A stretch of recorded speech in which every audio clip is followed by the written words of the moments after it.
All the stuff. Bigger.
One second here before we get started.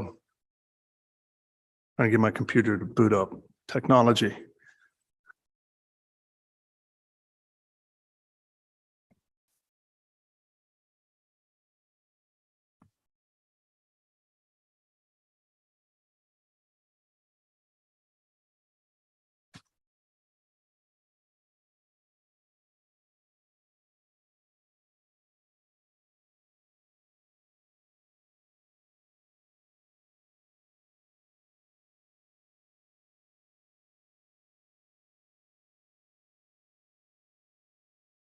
Is Kokithia online? Okay. I'm here. Commissioner, we have online. So that's right.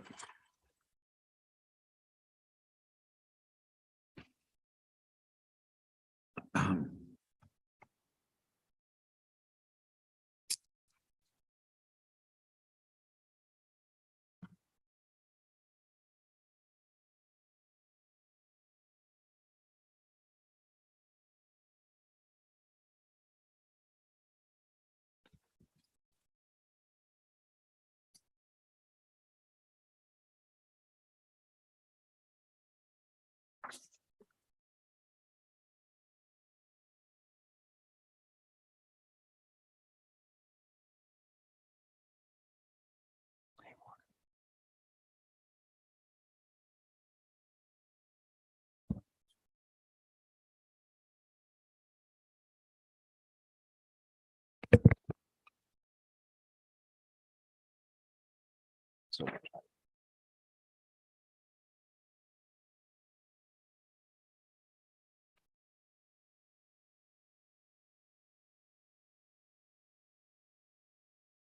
top of it.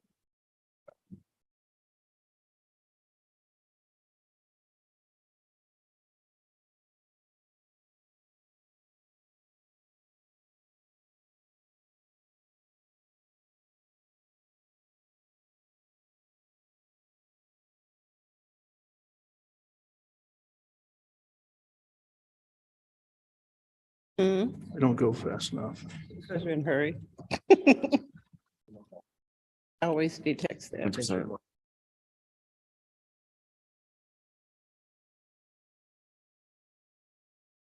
Saying that.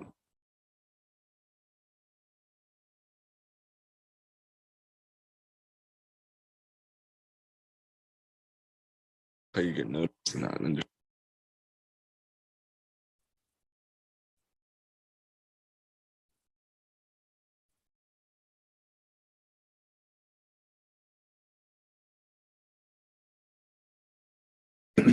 problem with that. Okay. Yeah.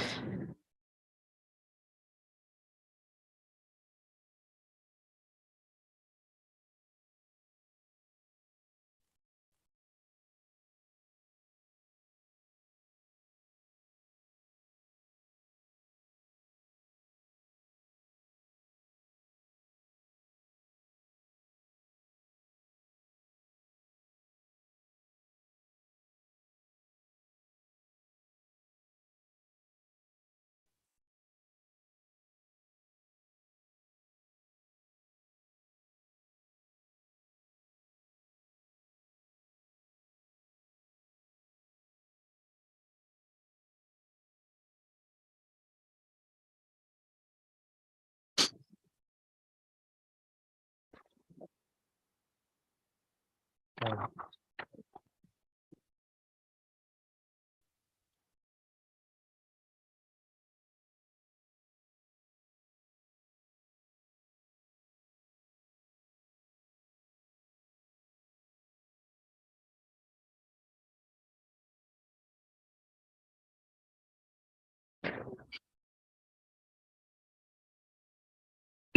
were calling you.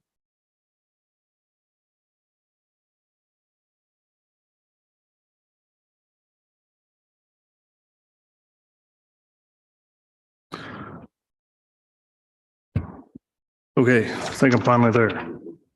Sorry about the delay. My apologies. Okay, welcome everybody to the November 1st, 2022 City Planning Commission meeting. We're happy to see everybody here in person and online. We'll be using this format as we move forward with our meetings, but still hope that everybody will attend in person as much as possible. The commissioners look forward to hearing your project, and we understand every project is important and unique. In addition, we want to make sure we address all the projects individually with the attention they need to build consensus between the applicant, public, and the city staff. We also believe we can reach consensus by being brief yet heard. Because our meeting is still hybrid, we continue with our time limits. Joe's got a timer over there. The times are 5 minutes for staff presentations, 20 minutes for the applicant to give their presentation, plus any questions by the commissioners.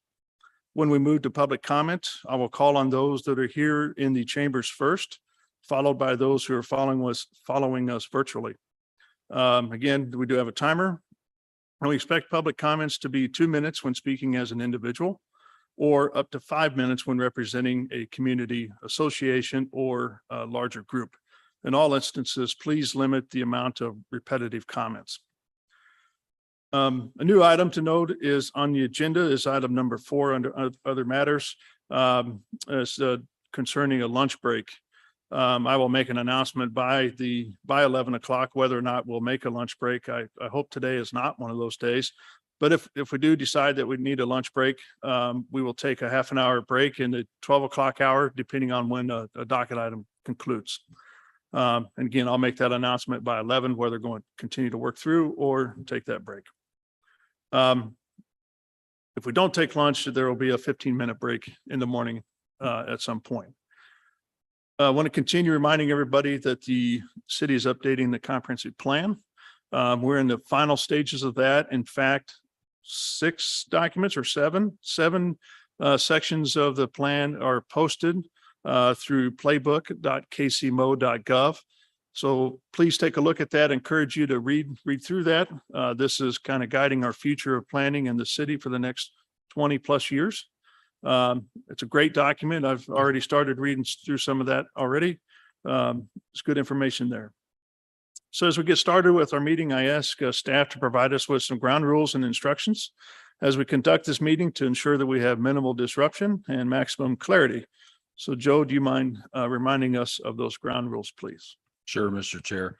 For those of you attending on Zoom today, if you are a member of the applicant team, whenever I call the case, please raise your hand so that we can promote you over as soon as the case is called. And if you are a citizen who wishes to provide any testimony during the public hearing, please raise your hand as soon as the planner starts to give their presentation, and we'll promote you over when the chair opens the public hearing. In all cases, once you're promoted over, or when you promoted over, you'll be asked to accept the promotion. You have to accept that. That is me trying to push you over into the panelist position, which will allow you to share your video and audio so that you can be seen and heard by the commission and those of us in attendance here in the chamber.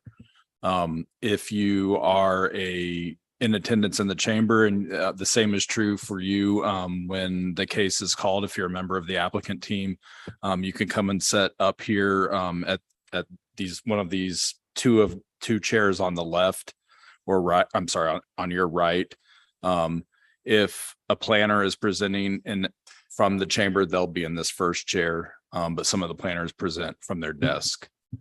If you are a citizen here wishing to provide testimony, you can provide testimony right here at the railing when the chair opens for public testimony. We'll start with those in attendance. In terms of public testimony, we'll start with those in attendance in the chamber first, and then we'll go to those who are on Zoom.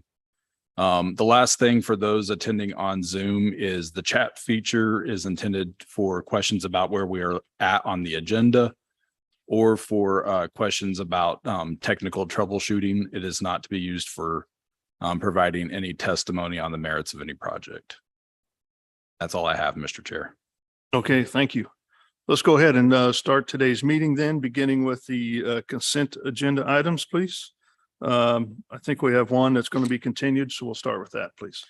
Docket item C1, case number final plat 2022-00036.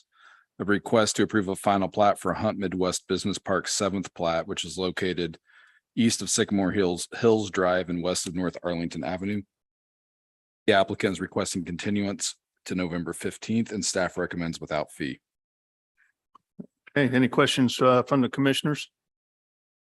Keithia? Okay, I'll take a motion, please, on the continuance of C1. Oh, I'm sorry. Is there anybody from the public that would like to speak regarding continuance of docket item C1?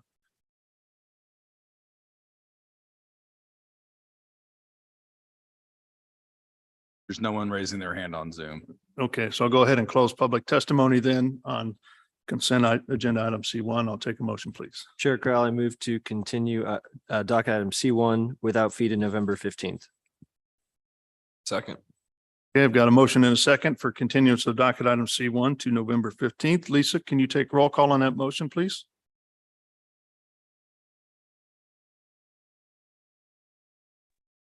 Yes, can you hear me? Yes. Commissioner Baker, Aye. Beasley, Aye. Crowell, Aye. Enders, Aye. Hill, Aye. and Rojas. Aye. Okay, it looks like the motion passes in 6-0. All right, so let's go ahead and open up docket item C2, please. C2 is case number CPC 2022-00175. Request to approve a project plan in District M15 to allow for a mixed-use building with 289 residential units and associated parking garage on about 3 acres at 7421 Broadway. Staff is recommending approval with conditions. Hey, any questions from the commissioners regarding docket item C1? Okay, go Keithia. All right, so this time I'll go ahead and open it up for public testimony. If there's anybody that would like to speak regarding docket item C2, please come forward or raise your hand using the Zoom feature. Doesn't appear there's anyone in the chamber and no one has raised their hand on Zoom. Okay, so we'll go ahead and close public testimony then. And I'll take a motion, please. Chair Crowley, move to approve docket item C2 with conditions. Second. So I've got a motion and a second for approval of docket item C2 with conditions. Lisa, can you take roll call on that motion, please? Commissioner Baker, Aye. Beasley, Aye. Crowell, Aye. Enders, Aye. Hill, Aye. and Rojas. Aye. Okay, it looks like the motion passes for approval of docket item C2. With that, let's go ahead and go to our regular agenda items, beginning with those cases that are proposed to be moved to a future date. Right, the first continuance request we have is docket item 8. That is case number SUP 2022-00044. The Jackson County Detention Center proposed for the north side of 40 Highway between the Blue River and Manchester Traffic Way.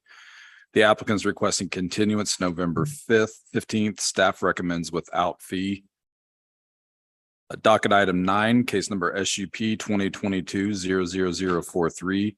A request to approve a special use permit for residential reentry facility on the east side of North Everton, about 500 feet south of Northwest 104th Street. The applicant is requesting continuance to December 6th. Staff recommends without fee. And note on that one that the agenda date is incorrect. It's December 6th. Docket item number 10, case number SUP 2022-00039. This is a dismissal, sorry. Docket item number 11, Case number SUP 2022-00047. Request to approve a special use permit for sports and recreation use on about 1 acre at 320 Ward Parkway. The applicant is requesting continuance, or staff is requesting continuance and recommends without fee to November 15th. Docket item number 12, case number CPC 2022-00170, a request to approve a rezoning without plan from District AG-R to District M2-5 on 64 acres at the southwest corner of 435 and Northwest Skyview. Staff is requesting continuance without fee to November 15th. Docket item 14, case number CPC 2022-00151. A request to approve a major amendment to a previously approved plan to allow for the expansion of the Walmart at 8301 North Church Road. Applicant is requesting continuance off docket and staff recommends with a continuance fee. Docket item 15, case number CPC 2022-00128. A request to rezone a third of an acre at East 21st and Vine Street for the Gym Cultural Center townhouses. The applicant is requesting continuance off docket and staff recommends with fee. Docket item 16, case number SUP 2022-00033. Request to approve a drive-through facility for a Taco Bell on a half acre at East Linwood Boulevard and Van Brunt Boulevard. The applicant is requesting continuance, or staff is requesting continuance without fee to November 15th. And that concludes the continuances. Okay, thank you. Any questions from the commission on continuance of 8, 9, 11, 12, 14, 15, or 16? No. Okay. Okay. At this time, we'll go ahead and open it up for public testimony. If there's anybody that would like to speak regarding the continuance of docket items 8, 9, 11, 12, 14, 15, or 16, please come forward or raise your hand using the Zoom feature. There's no one in the chamber. No one is raising their hand on Zoom. Okay, so we'll go ahead and close public testimony then for the continuance of those cases, and I'll take a motion, please.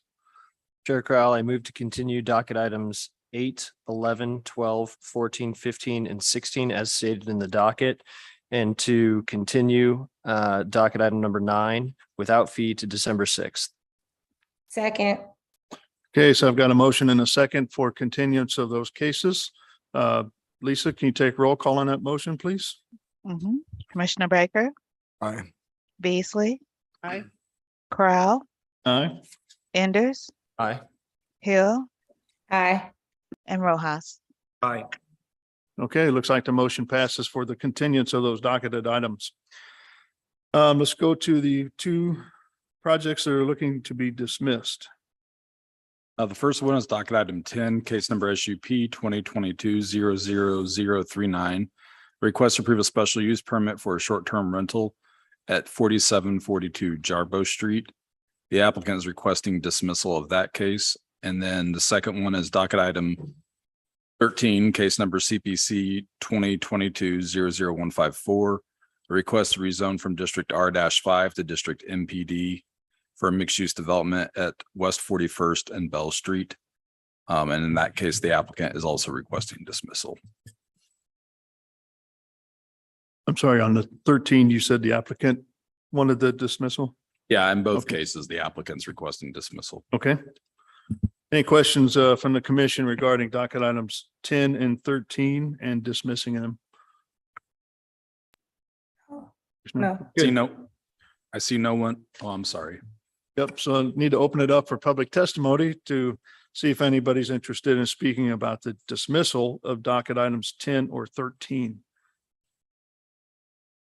I can do I it, Joe. see no one in the chamber and no one on Zoom raising their hand. Okay, so we'll go ahead and close public testimony on those items then, and I'll take a motion, please. Chair Crowell, I move to dismiss docket items 10 and 13. Second. So I've got a motion and a second to dismiss docket items 10 and 13. Lisa, can you take roll call on that motion, please? Mhm. Commissioner Baker, Aye. Beasley, Aye. Crowell, Aye. Enders, Aye. Hill, Aye. and Rojas. Aye. Okay, looks like the motion passes in 6-0 for dismissal of those two cases. So that brings us all the way back to regular docket item number 1. This is case number CD MISC 2022-00001. Receiving from Long Range Planning and Development staff a memo in reference to 7 of the 21 of objectives, which will collectively constitute the KC Spirit Playbook for review by the commission and the general public to be discussed at a public hearing on January 17th, 2023. Said 7 objectives being access to jobs, business attraction and retention, complete communities, environmental health and resiliency, historic preservation, movement of goods, and parking and curb management. Gerald Williams and Morgan Pemberton are here. Good morning. We're here as sort of a reminder. We were just here a while ago to give you all an update on where we're at and when the draft is coming out. We have our first initial draft chapters out for review, and so this will appear on your agendas, I think, for each meeting until we have a more formal conversation with you all in January about your comments on the draft. So this is just a reminder with a link. It'll take you straight to the site where you can review those drafts and provide comments directly there if you'd like. As always, you can send comments directly to Morgan or to Playbook at kcmo.gov or org rather as well. It is gov, right? I'm sorry. Playbook at kcmo.gov is our email address for for comments related to the playbook. So our plan is to continue to release these drafts through the end of the month, when we hope to have all the draft chapters out for public review. Give you all some time and the public some time to weigh in on those chapters and review them. There's 21 of those in all, and then come back to you on January 17th, where we'll have a session where we'll focus on getting your comments on the draft document. So this was not intended to be a long presentation, really just more an informal informational item for you all. So we're happy to answer any questions you have, and you should have a link in your docket. They'll take you straight to those drafts. But again, it's playbook.kcmo.gov is where you go to review those documents. Okay. Thank you. So if we have any questions on any of the sections that are out now, you want us to wait till the 17th or issue them through the portal or talk about them in each of the planning commission meetings? Feel free to go to, there is a mechanism on our website where you can make comments, and we encourage you all to make those comments there. I'm not sure we're allowed to have conversations like that, between now and. Yeah, I would recommend that you ask your questions here in the hearing. And I think while they may not have a presentation in each of these meetings, I think that at the next meeting, if you have questions about the 7 things we released today, that would be an appropriate time to ask your questions. Okay. Of staff. Right. And it'll be on the agenda each time, but if you have questions about these chapters, you can ask them at the next meeting. Sounds good. A long awaited time for you guys, right? Yeah, we're ready to get these drafts out and start the conversation. So. Very good. Any questions from the commissioners? This time, Commissioner Hill? Good. Okay. I need to open this up for public testimony. I don't think we're taking any anyways, but on this particular item, it's just more of a just letting us know an update. Okay. Thank you. Appreciate your time. Okay, let's go ahead and open it up to docket item number 2 then. Docket item 2 is case number CPC 2022-00166. A request to rezone from District R6 to District MPD to allow for the construction of 44 multi-dwelling units on about 12 acres at Northeast Prather Road and Northeast Rock Creek Drive. Andy Clark is the staff planner. Good morning, Chairman Crowell and fellow commissioners. I will share my screen here shortly.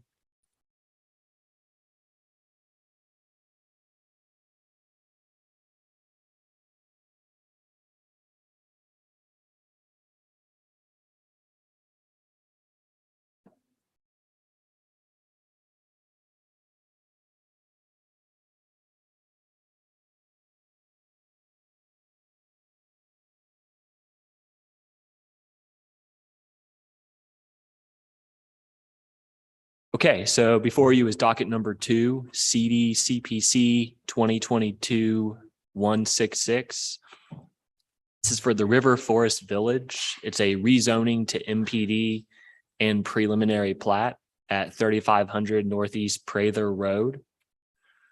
The subject property is located just north of the city of North Kansas City, directly east of I-29.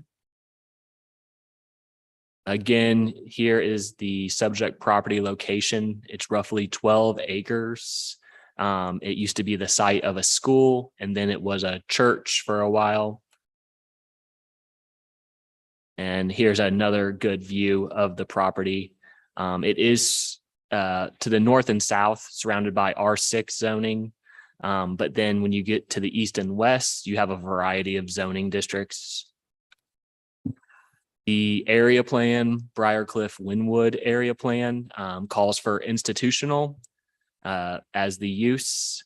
So the proposed use here would maintain an institutional use, additionally with a residential component. Here is the current view, and this is looking west from Northeast Prather Road. This is if you were leaving the project site, entering Prather Road. Here's a view of the existing parking lot. I wanted to show this, the existing trees and the existing buffer of vegetation and trees found throughout the site. Again, here you can see it's kind of like a campus-like feeling, rolling hills, a ton of vegetation. Here is the view of the structure that's currently vacant that is planned to be rehabilitated. And additionally, on the right side of your screen would be an expansion onto this existing structure. And here is the applicant's proposed plan. It would be 2 phases. Phase 1 would be focused on restoring and repurposing the existing building. And as I mentioned, where you can see the phase 1 label, that's the new proposed expansion. So it would be 20 dwelling units. There would be offices, a counseling room, and multi-purpose flex space. And then phase 2, which no real timeline has been determined, would be 6 new buildings for a total of 24 dwelling units. Here's the site plan. Commissioner Allender's not here, but as you can see, there are a lot of bioswales and attention to detail when it comes to stormwater runoff. But the applicant really is not proposing any additional impervious surfaces besides the northeast addition at this time. There's plenty of existing parking on the site. The applicant is also proposing an additional 100 trees throughout the site, not only for environmental reasons, but also to enhance that buffer from the residential districts to the north and south. Here are the elevations and rendering of the proposed expansion and rehabilitation of the existing building. And then here's a rough elevation of the phase 2 elevations. And I also had the list of the building materials. So they're maintaining a consistent theme throughout this entire project. Our land development division, and in coordination with Public Works, did ask the applicant to improve the turning radius where the driveway meets Prather Road.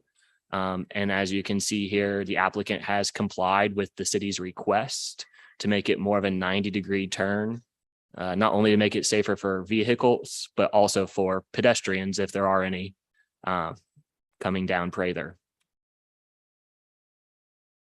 Staff is asking the Planning Commission to revise condition number 22 from the Parks and Recreation Department. I again will refer to this at the end of my presentation. The The applicant has met the required parkland dedication for the number of units that they're providing, and they'll just need to put that open space into a private tract. They are not responsible for any payment in lieu, because as you saw, this is a huge campus. Again, public engagement. The applicant not only held their public engagement meeting with the property owners within 300 feet of the subject property, but they also went to an additional meeting with the Northland neighborhoods. And staff also received 4 letters of support, 3 of which were attached to your staff report, and 1 was submitted late Friday. I also wanted to bring up that in August of this year, City Council did approve $750,000 to KC Mass Services, also known as Synergy, for this specific project for domestic violence housing and services. So staff's recommendation is approval with conditions with the revisions to condition number 22. That concludes my presentation. Okay. Thank you. Any commissioners have any questions for city staff? I've got a couple. So Prather, is it still considered Highway 1? So does that interchange need to be approved by MoDOT as well as? When this went through the review process, we did not receive a response from MoDOT for any review, and Public Works did not flag it or ask staff to hold this up for a review. We really depend on Public Works to help us with that coordination. Okay. Yeah, I think it's still considered Highway 1. So you might have some jurisdictional items you get to go through there. And then the second question I had is in your staff report, it states that there's no controlling case. There's nothing been done on this before. But I know a site plan was approved before for another expansion similar to this and of the building, and that it was taken through most of the way. Most of the way, but it has since expired. Okay. So that's why I did not include it. And Okay. that's when the cemetery was identified, or in that staff report that I mentioned. Yeah. Okay. All I had. Thank you. Since there's no additional questions from the commission, let's go ahead and welcome the applicant. Welcome. Looks like a fun project. Anything else you'd like to add from staff's presentation? I don't think we have anything else to add. We can answer questions for sure. Can you tell us kind of what the building would be used for and what you're going to do there, Yes. if you don't mind? The first phase will accommodate 20 family apartments. They are consisting of 2-bedroom, 3-bedroom, and 4-bedroom apartments. And the second phase would have an additional 24. The parking, we have far exceeded the required number of parking stalls. There will be additional office space in the building that's behind the existing school building. There will be counseling services and storage and play space in that building.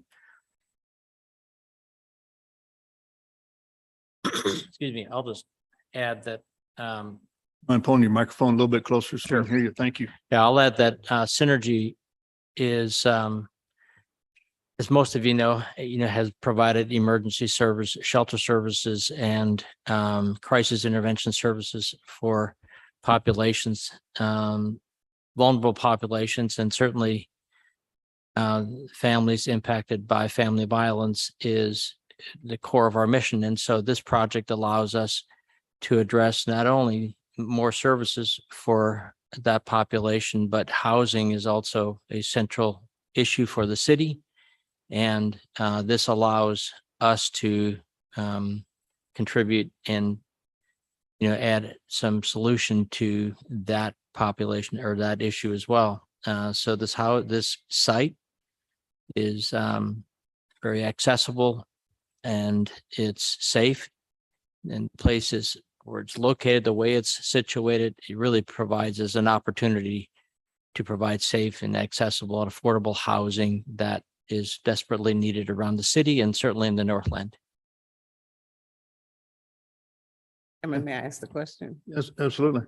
How long can someone stay at this facility? Is it permanent housing only for a period of time for treatment, or how does that housing program work? Yeah. The average stay is around 18 months. And so we have an emergency shelter where the stay is a lot shorter. One of the issues is that when someone comes to the shelter and there is no housing beyond that, then you get kind of a cul-de-sac effect. And so this allows us to have people give more access to shelter that need it and more access to transitional housing, which is the focus of this project. Am I hearing that part of your programming is to then help them find permanent housing after your, Correct. okay, Yeah. In fact, we have around 25 apartments in the neighborhood that we support now. And within the last 2 years, roughly 85% of the people who've graduated from those apartments have found successful housing and are independent and stable on their own. so part of the discussion has been how big the campus is. What type of security features are you going to have? So our staff will be on campus 24/7. We have a retired police officer who's actually on our staff and is a part of that department, the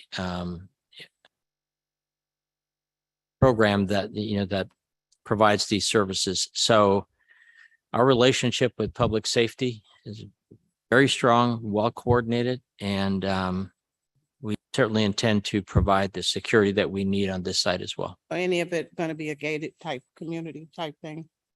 Excuse me, I didn't hear that. Will any of it be a type of gated area where you have to have passwords or keys or something to actually get into? I area? don't know that we've thought through the security features in particular yet. We're still putting the final touches on the construction documents, but that'll certainly be under consideration. Thank you. You're welcome. And Commissioner Beasley, this will require a MPD final plan. So when they have more details, it'll be presented, or you'll have a staff report for that part Okay. of the project. Sounds good. Thank you. Okay, any other questions? Commissioner Hill? Do you have any questions? Okay. Oh, So at this, thank you.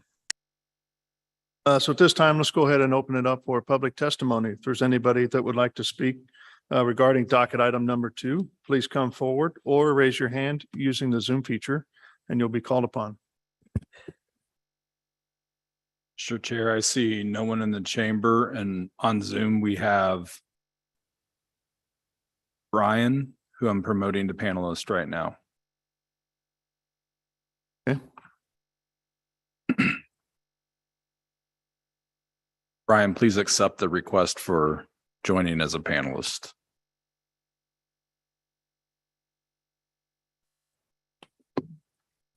It does appear that maybe there is a person in the chamber after all, if you'd like to go ahead and take that testimony.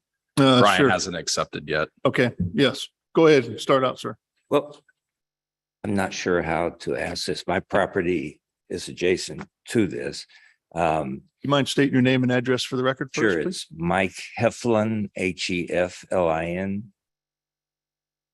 I live at 2018 Northeast 34th Place. I'm not sure I understand master plan development. Is this, you're going to be building, as I understand, apartment buildings on this property?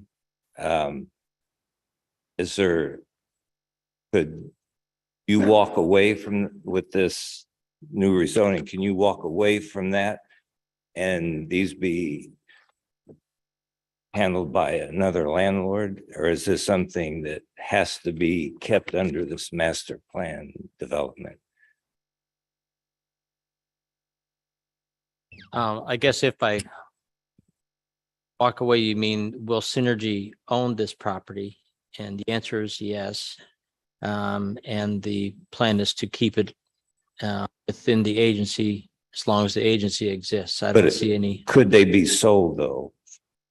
Hypothetically. Plotted out to. Yeah, hypothetically, but that's The agency is over 50 years old, and we have 4 different campus sites and absolutely no intention of selling them. And I believe the need will continue to be there many years beyond. But I guess the answer is yes, they could be sold. Hypothetically, yes. And the criteria for the people you're going to be using these are they just people that are having trouble financially? Is it troubled people? How are they? Yeah, so we have a rather lengthy process by which we screen, interview, look at the need certainly and the ability to actually participate in that program. So we can go into some of the details of the screening, but it's not just open for anyone. You have to be a Synergy client. And you receive the support, a wraparound support of services, case management and other services while you're there. And there's a commitment to participating in that program, commitment to, meet the guidelines or to meet the requirements of the program. If I can bring the meeting back to, we're talking about the land use itself.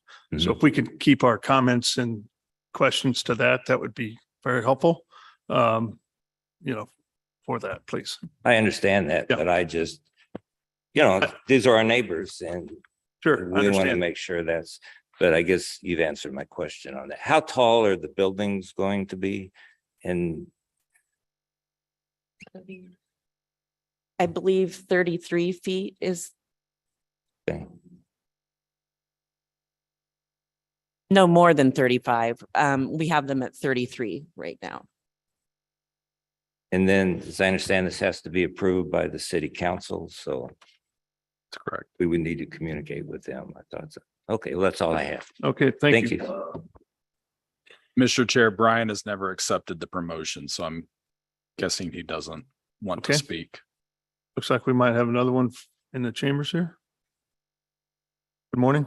Good morning. I'm Robin Winter. I'm the other co-executive director at Synergy. I just want to add to the answer to that question in that we are seeking funding that have several of the funding sources have a 30-year commitment of maintaining the project as it's designed. So while we could sell it to another entity, they would have to continue to maintain it as we've designed it. So that is another criteria that will assure that it will stay within Synergy's boundaries. Just wanted to add that. Thank you. You have anybody else online, Joe? No. Anybody else from the chambers like to speak regarding docket item 2? Okay, we're going to go ahead and close public testimony then. I think we've kind of answered most of the questions already that were brought up during the public meeting. Anything else you'd like to add? Okay, so we'll go ahead and close testimony then and speak amongst the commission. If there's nothing to discuss, I'll take a motion, please. I'll add one note to the person from the public who spoke. So one extra note that I didn't fully understand. Actually, you might be leaving, so it might not matter. But for everyone else, one thing that I didn't fully understand with plan is initially is that if the property were sold and someone wanted to expand, it's still going to come back through the process if someone expands in a significant way, which is defined either by a percentage or a square foot minimum. And so it's comforting to know that even as properties change hands, it doesn't necessarily mean that the square footprint or scope of a project can change without coming through the process again.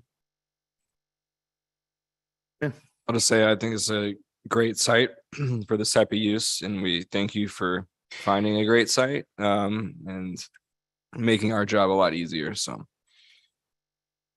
Like to make the motion? yeah, I move to approve docket item 2 with conditions with the change to 22 and the parkland dedication as stated by staff. Second. So I've got a motion and a second for approval of docket item number 2 with conditions and modifying number 22 stated earlier. Lisa, can you take roll call on that motion, please? Mhm. Commissioner Baker, Aye. Beasley. Beasley, Aye. Crow, Aye. Enders, Aye.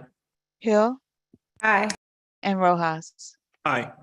Okay, it looks like the motion passes 6-0. Thank you for bringing it in and good luck as you move forward. Thank Yep, thank you for all your work too.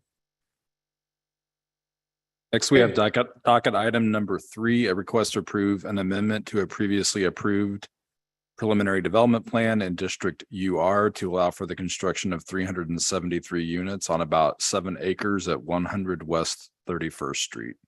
Larissa Chambi is the staff planner.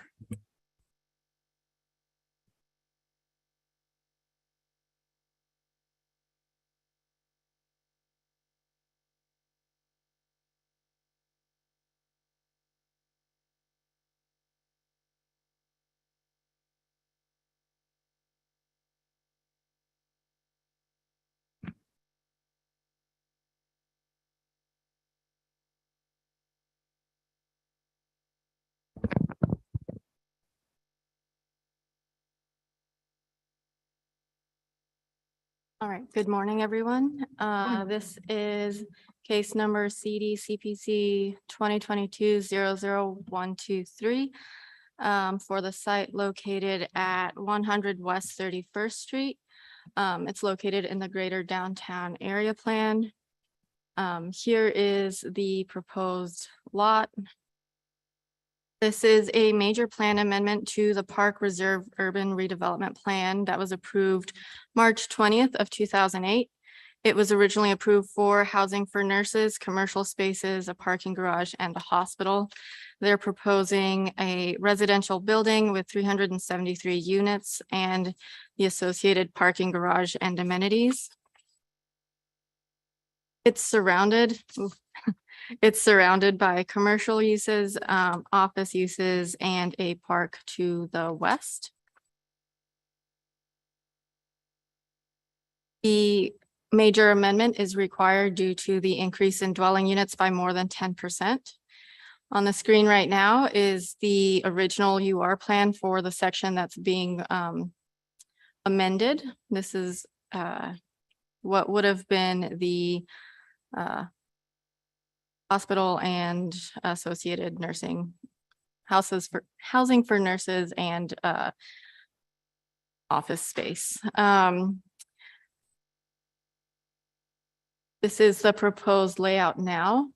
They're proposing residential uses on the ground floor and proposing a entrance off of West 31st Street that will go to a kind of club area that provides outdoor seating. They're proposing, oh, here's the second floor, just so you can see the layout of all of the different residential units. They're proposing varying elevations to keep it interesting along the park, hopefully to increase pedestrian activity. And they're proposing brick, stone, concrete, and metal paneling for the elevations. They're also providing adequate landscaping in areas where there's utilities or future tenant spaces. Oh, sorry. Where there is no room for landscaping. Currently, they're proposing bike racks and pedestrian benches for them to increase the pedestrian walkability. The proposed development will not detrimentally affect the nearby properties. Currently on the lot is the vacant Trinity Lutheran Hospital. And here's the site as it is today. And staff is recommending approval with conditions. Okay, thank you. Any questions from the commission to city staff? What's the parking ratio? It's about 373 units, and I believe they're proposing about 400, but I'll have the applicant confirm Okay. that. And are they planning on, is it gonna be all demolished? And then are they gonna plan on reuse certain aspects of it? The building? I would ask the applicant that as well. Yeah.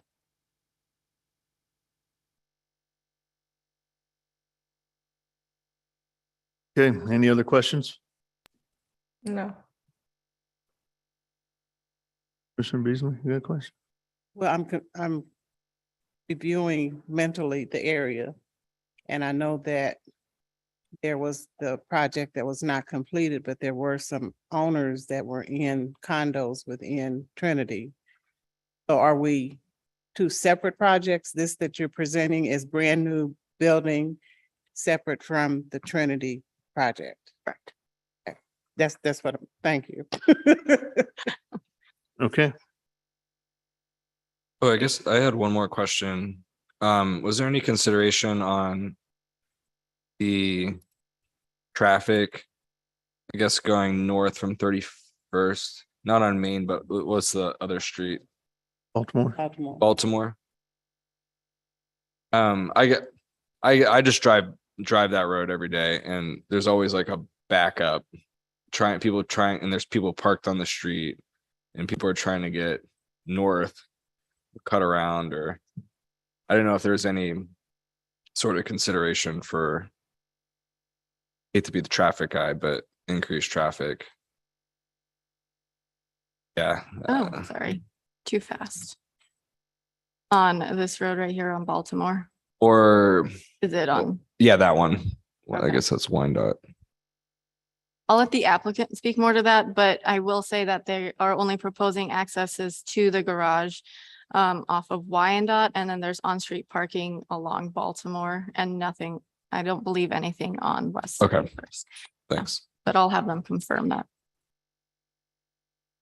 Yeah, any other questions from the commission? All right, let's go ahead and welcome the applicant. Is the applicant available for docket item 3? I've promoted Teresa Curtis and Owen Hockey. Been promoting him now.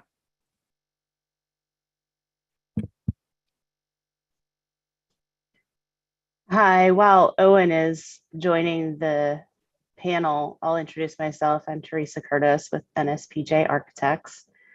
So I'll be available for design questions on the architectural side. Owen will be representing ownership of the project.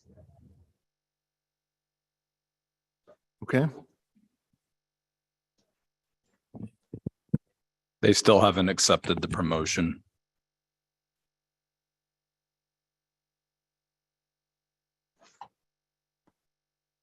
yes. I'd like to speak. I'm here very well. When we get to public testimony, yes. I'm sorry. Yep. Owen and Mick Slutter, please accept the promotion.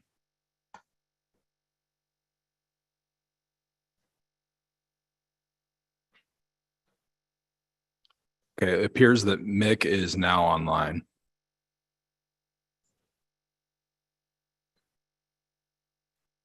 Okay.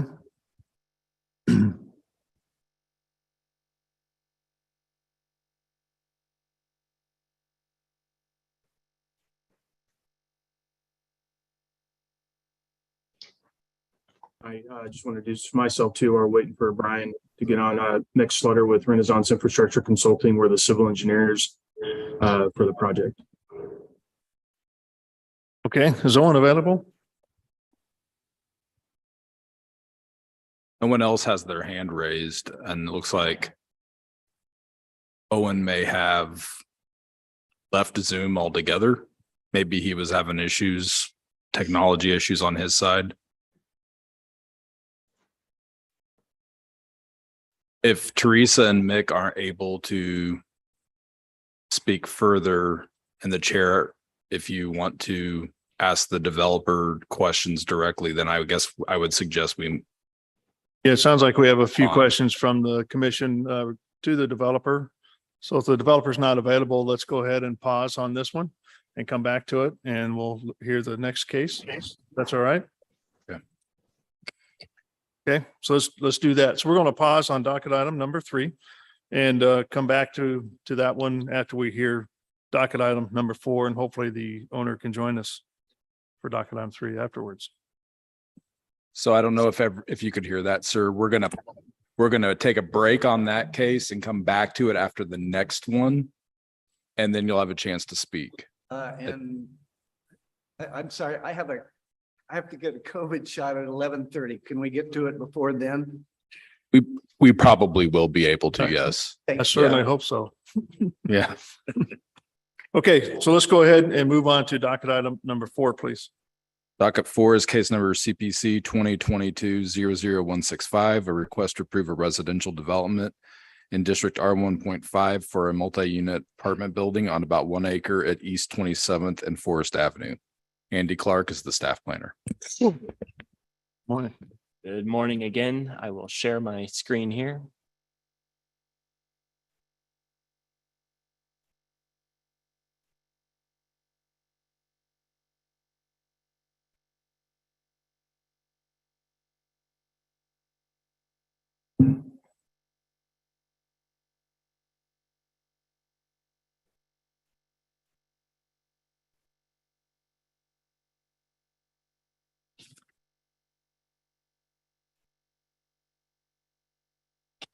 Okay, so before you now is docket number 4, CD CPC 2022-165.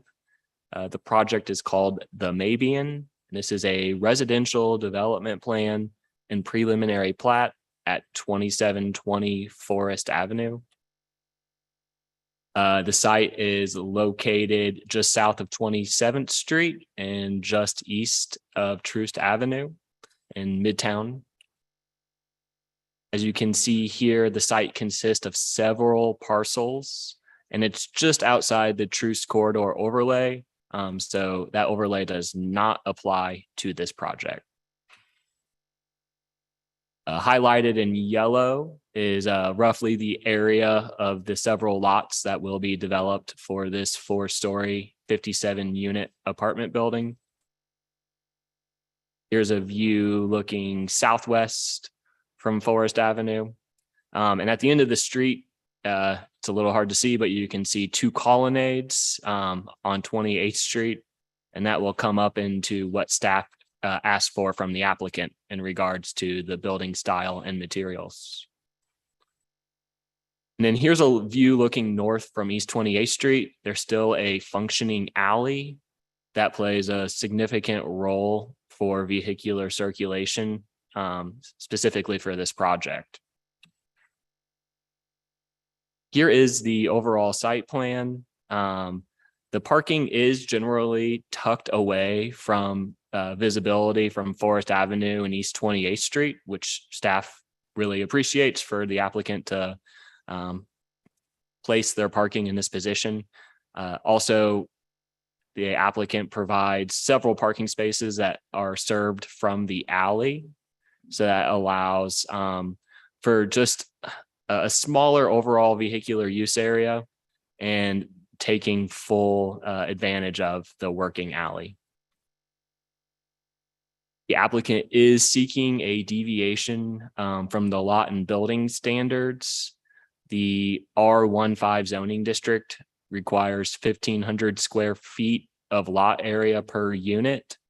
In order for the applicant to make this project work, their numbers led them to 57 units.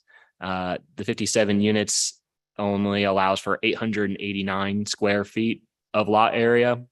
So the applicant's asking for a deviation of 37,364 square feet. Staff supports the deviation.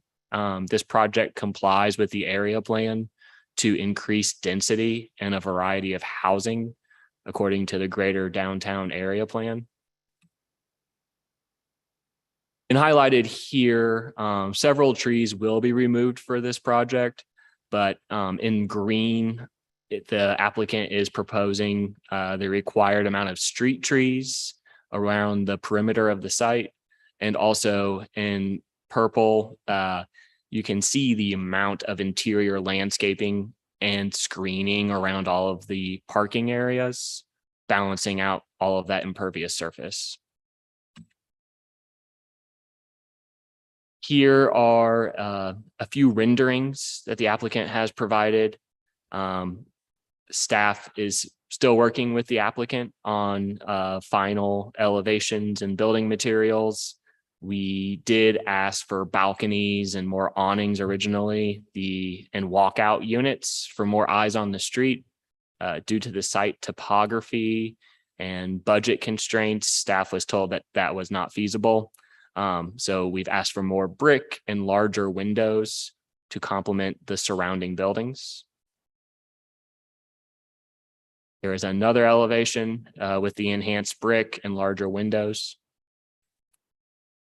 And then here is the list of building materials. The brick does complement, the colonnades that are found around there. And then the large windows also help complement the craftsman homes that are located on Forest Avenue.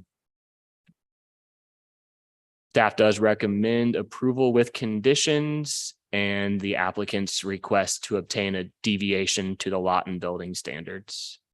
And that concludes my presentation. Okay, thank you. Any questions for city staff? Yeah, I'm supportive of the deviation. At what point on a project like this would you want to rezone as opposed to go for a deviation?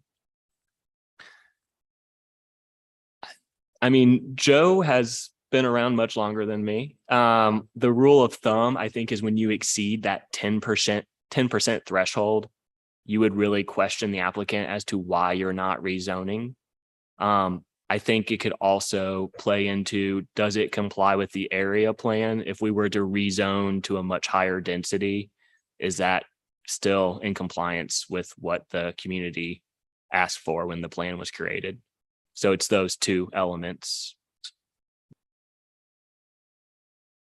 So since you mentioned area plan, is there a Beacon Hill neighborhood plan in effect? There may be, and this is where I rely on long range planning staff to bring up anything in that Beacon Hill area plan. Per the code, chapter 88, we are looking at the approved area plan that was approved by council. The applicant did do the community outreach or public engagement that's required. My next question. And that's why we have that part of our code, is that's when the neighborhood plan should be brought up at those meetings. And then also for the neighborhoods to contact staff. So was that well attended? Yes. The applicant actually held 2 meetings. This project has been in the works since late August. So I'll wait for their presentation. Yeah, wait for their presentation. But I was on the applicant from day one to do their public engagement. Okay, thank you. Okay, any other questions from the commission to city staff? Okay, let's go ahead and welcome the applicant then. Good morning. Good morning, Patrick Joyce with Anderson Engineering, 941 West 144th Terrace in Kansas City, Missouri. Also with me today is Trevor Fox with my staff. Most of the people who are going to be providing testimony today are actually online. Hopefully they've been promoted to panelists. Can you tell me their names? Yeah, we've got Pastor Mabian. I'm sorry, I'm not sure what his first name is. That's what I call him. Troy Nash, Matt McLaughlin. Okay. I don't see the pastor, but I do see the Matt McLaughlin and Troy Nash have both been promoted. Thank you. Okay. We're going to take just an assistance role today and let them testify. We can answer any questions that you guys might have. Okay. Who'd like to take the lead on your presentation then? Mr. Chairman, members of the committee, this is Troy Nash, and I'm joined by the president of our company, Ariel Nash here. And it's good to be with you all today. Staff did an excellent job of talking through the particulars associated with the project. One of the things that we wanted to highlight is the fact that this is a 100% affordable housing project. I'm going to say that slowly, 100% affordable housing project. All of us know the story of Beacon Hill. Beacon Hill is probably ground zero for gentrification. At least that's according to media reports and what we've seen happen in the area. And people that have made a commitment to this community for any number of years have found themselves pushed out. This is a 100% affordable housing project supported by both third district council members and the city administration, so much so that the city allocated $1.5 million of their housing trust fund monies to that end. And so we're pleased with that level of support. It received a 5-0 support out of the neighborhood committee and a 13-0 vote on the floor. So we have that level of support. You'll hear from Pastor Mabion here in a moment. 57 units. We're working with Save Inc. We will have a full-time social worker on the ground, on site, because some of our units are set aside for those who have experienced chronic homelessness. It's one thing to talk about it, but quite another to do it. In partnership, the Nash Group in partnership with the Vecino Group, who is a leading firm not only in Missouri, but across the nation, working through what MHDC called the Mentor Protege Program, takes minority developers like us and provides us with the tools we need in order to do successful development. In other words, we marry our experience with their level of technical expertise and ability to finance a project as such. The rents are competitive. In other words, our 1-bedroom units are $815 a month. Our 2-bedroom units are $971 a month. And yes, our 3-bedroom units are $1,114 a month. So when you hear all this talk about affordability and developers claiming that they can't do it, we're doing it. And we're doing it because we understand that in order to make these projects work, you have to defy conventional wisdom and not try to take all the damn support out of the deal. We've done that. So we are pleased to be with you all today and prepared to answer any additional questions you all may have. Okay, thank you very much. Appreciate it. Any questions for the applicant? Looking at you, Commissioner Beasley. I guess one of the questions I may have is, will this be fully electric? And you have two technical guys in front of you who've forgotten more about that aspect, Commissioner Beasley, than I'll ever know. So I'll defer to my colleagues, Patrick and Trevor. I was thinking along the lines of it being affordable in rents, then I was thinking of utilities, and most of them seem to be going fully electric. So that's all I was asking. Oh, and there's Matt too. We are. Yeah, I actually think I pulling could probably answer that question. I'm Matt McLaughlin. I'm the architectural project manager on the project working for the Vecino Group. To answer your question, yes, this will be a fully electric building. We've pretty much phased out all of the gas appliances in most of our projects, and we really only ever use it when it's mandated. In addition to being fully electric, most of our projects now are solar ready. So we provide the space on the roof necessary and the conduit necessary to install solar features in the future if that opportunity becomes available. That's good. Thank you. Okay, any other questions? Commissioner Hill, do you have any? How soon you want to start? That's what I was going to ask. I don't have any questions. It's a good project in full support of it. Glad to see it happen. So no questions on my end. Okay. Are All right, go we ahead. ready to hit the ground? Are we ready to start? Oh, yeah, we are going through the process, yes, of rounding out our capital stack, Commissioner Beasley, and we're having some success.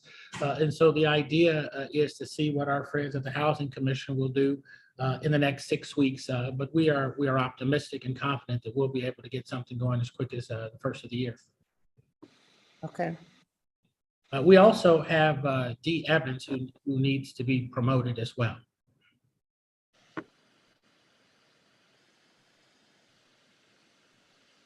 And I believe Pastor Mabion is next in line for our team.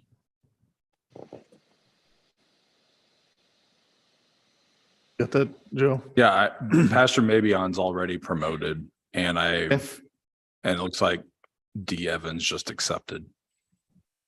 Pastor Mabion? Yes, hello, can you hear me? Yes. Excellent. Hello, everyone. I'm excited to be able to talk about this project and the opportunities that we have for the future. My father, Ray Mabian Sr., I'm Ray Mabian Jr.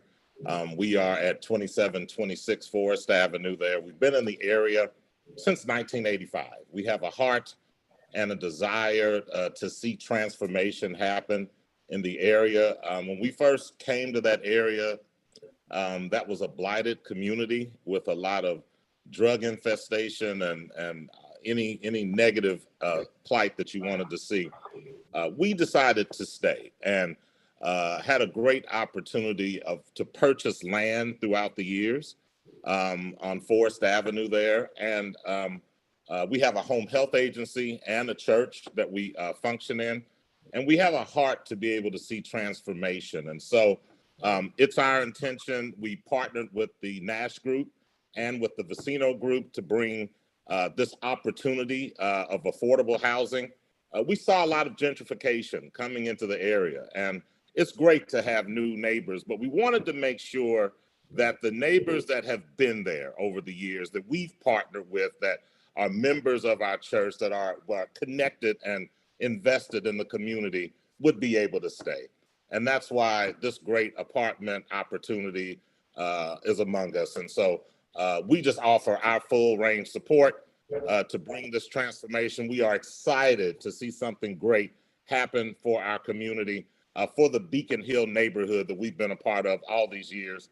And we are excited to understand and know that people in the community will be able to stay using the bus route, being able to connect.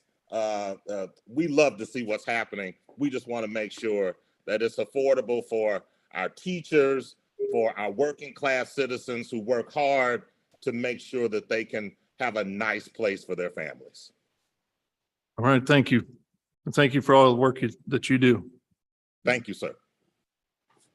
Okay, at this time, we're going to open it up for public testimony. If there's anybody out there that would like to speak regarding docket item number 4, please come forward or raise your hand using the Zoom feature. Mr. Chair, I don't see anyone in the chamber, and Rodney Bland has raised his hand on Zoom, and I've sought his promotion. Okay. Just waiting on him to accept it.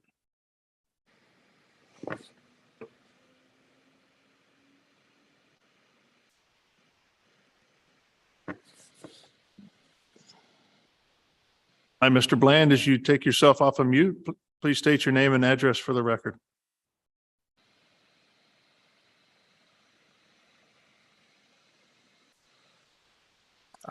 It appears to me he hasn't accepted the promotion. I don't see him in the panelist list. T. Evans with her hand up. Yeah, I think she's part of the applicant. We have someone else. Dee Evans there for public testimony. Her hand is up. Okay. So let's go ahead. The and chair's move- open the hearing, so she can start speaking. Yeah, if she'd so like let's to. go ahead with Ms. Evans, if you don't mind. My name is Dee Evans at 2548 West Paseo. Been a resident here in Beacon Hill for over 40 years. I'm currently the president of Beacon Hill McFeeters Community Council, which has been in existence since 1974. We've had several conversations and presentations to our residents in Beacon Hill on this project. It is a win-win for us, and we are in full support. I should also remind the commission that our 3rd District council persons are in support as well as Congressman Cleaver. And just to not repeat or be redundant, but to ditto what Troy has talked about and what Mr. Maven has talked about the gentrification and how we want to see mixed income, mixed use properties, the density. This is going to be just a great environment and a great location. Residents south of 27th Street, those that will live in its proximity of this project, have been in full support, and we've been in full support since the inception was brought to us sometime last year, I think. So I am hoping the commission will listen to the residents that have lived here for numbers of years, and their generational residents whose parents lived here and they now live in Beacon Hill as well. So this is a win-win for us. All right, thank you. Rodney Bland still has not accepted the promotion. We have an additional person who just raised their hand named Ricardo Lucas. And while I've waiting on his promotion, if anyone wants to speak when the chair calls for the public hearing, please raise your hand and accept the promotion. Okay, is Mr. Bland is still not accepted? Okay, and who is the next one? Ricardo Lucas. Okay. We have an additional person named Ricardo Lucas. And while I've waiting on this promotion, if anyone wants to speak, Mr. Lucas, if calls you're watching on YouTube, you have to raise your turn hand that and off. accept the promotion. Mr. Lucas, you're unmuted, and anything you got to add to docket item number 4? Yes, good morning to everyone there. It's a beautiful day in our city. This is a great project. I'm a longtime community advocate for housing and development in the Kansas City area. This particular project is one that hits home regarding affordable housing, particularly the acute need that we have right now. As you know, we have a tremendous problem on our hands with homelessness, houselessness, and this is one of the projects that can help alleviate that problem. We can't alleviate homelessness overnight, but we have to continue to work at it over time, and this project gives us the opportunity to do that. I want to make those comments. Thank you for your time. Okay, thank you. It looks like there's also now a person in the chamber. Okay, yes, sir. My name's Ryan Bennett and I live at 2513 Forest Avenue. I've had 2 meetings with Dr. Nash to review this project, and it has the full support of the ARC. We love the idea that they're adding so much affordable housing to our area and providing housing for teachers and other community members that might not be able to afford market rate apartments. And I just wanted to say that we're in full support of this project. Thank you. Okay, thank you. Thank you. On up. My name is Beth Banger. I live at 2547 Tracy Avenue in Beacon Hill. I'm not a longtime resident. I'm a new resident, but I've heard Dr. Troy Nash speak, and I've received a presentation with the Beacon Hill McFeeders Council about this project, and I'm in full support of it. Okay, thank you. Anybody else, Joe? There's no one else on Zoom. Okay, let's go ahead and close public testimony then. Anything else you guys would like to add before we make a motion? I don't think so. I'd just like to say thanks for the opportunity to bring this before you. And we do intend to comply with all the stipulations. Thank you. Okay. Thank you. So at this time, we'll go ahead and close all testimony and talk amongst the commission. If there's nothing to discuss, I'll take a motion, please. So do we just endorse the variance or recommend the variance? What is the deviation? What is it for? Minimum lot area per unit. Yeah, the council has to approve that. So you would just be making a recommendation. Okay. I move to approve docket item 4 with conditions and recommend the deviation. Second. Okay, so I've got a motion and a second for approval of docket item number 4, including recommendation for approving the deviation. So Lisa, can you take roll call on that motion, please?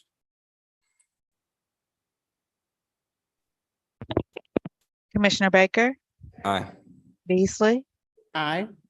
Crowell, Aye. Enders, Aye. Hill, Aye. and Rojas. Aye. Okay, it looks like the motion passes 6-0. Thank you again for bringing the project in and all your work to get the community involved and on board and supporting this. Looks like a great project, and good luck as you move forward. Thank you all very much. Okay, is the applicant back for docket item number 3 are available for docket item 3? Yes, they are. Okay. So let's go back then to docket item number 3. I think we're at a point, once staff comes back up, that we can get the applicant on board and start with the applicant. Yeah, Owen Hockey is available. So if you want to go ahead and share your video, Owen, and you're unmuted, you can start speaking. Okay, very good. Thank you, sir. Yeah, I apologize for that, everyone. Our office Wi-Fi conveniently went out at the exact time that questions were being asked. So apologies, and thank you all for being patient and looping back around. In that kind of day. Absolutely.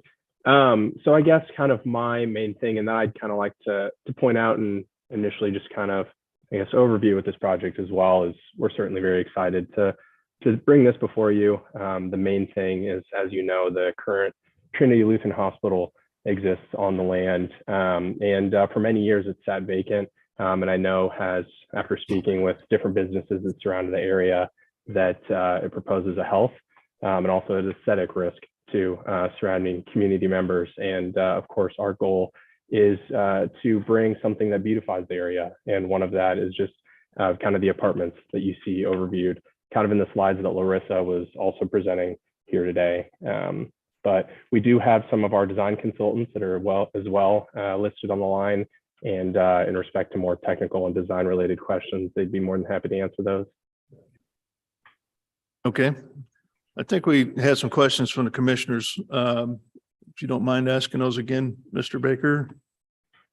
I had 2 questions. One, are you keeping any of the structure currently on site or just starting over? And then I think the second one was just consideration to traffic coming off of 31st, if there was any consideration to kind of spread that out over the few streets that you guys have the site on.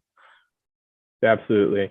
Yeah, so the current hospital, the plan is for the entirety of the hospital, to be demolished. Now, of course, there's a connection to the existing condos as well. So that's a major consideration that we're working with our design team. So I guess in answering your question with traffic circulation, we actually have a road, an access road that to be likely discussed and programmed on the north end of our apartment complex, and that'll allow for circulation from the west Wyandotte end. And so that'll kind of help your circulation around site as well. I guess one more question. It looks like it's over a 1-to-1 parking ratio. Since this is gonna be on the streetcar and it's Main Street Max is probably gonna get pushed over a little bit. Why is it so high? I guess just to clarify your question, you're asking why is the parking ratio so high? Yes. So we have an adjacent parking garage as well that we have acquired, and that's going to be adding to our parking as well. So there's several hundred parking spots that are adjacent to the east of the apartments, and then as well as around 150 that are sublayer as well. So that's all to accommodate our kind of resident traffic that we have. Okay, so I'm just thinking long term here, right? Say we really develop Midtown and downtown and people aren't using that parking garage. In theory, since you're not building 400 spaces, you're only building about 150, you could demolish that building or that parking garage and put up housing per se. Is that correct? I guess, I mean, sure, technically you are correct, but I think too that we kind of have a vested interest in keeping that parking garage as well, so that not only our residents have a place to park, but there are also some surrounding condo members as well that have parking rights to there too. So we have a vested interest in kind of meeting their demand too. Yeah, I understand that. I think one of the challenges as us as the commission is we have to also kind of consider what 15, 20 years in the future looks like. And I just want to put that out there to keep that open, because I think there's going to be a lot of transformation along Main Street and we don't want to over park it from a sustainability perspective, and then also just land use as well. Sure. Understood. Okay. Any other questions for the applicant? Okay, so at this time, we'll go ahead and open it up for public testimony for docket item number 3. If there's anybody out there that would like to speak regarding docket item 3, please come forward or raise your hand using the Zoom features. Come on up, sir. I'm Frank Joseph Hyan. I live at 2940 Baltimore Avenue, Park Reserve. Yes, sir. Well, last night was Halloween, but I think probably most of you know, we've lived through Halloween for over a decade now. It's been a horror story where we live. And we have a lot of problems, and we really hope that North Point, and I'm fairly confident they will fix many of the problems. But we do have one problem that I think is going to be worse. And I appreciate the fact, thank you, that you talked about traffic flow, but we have a terrible problem with parking.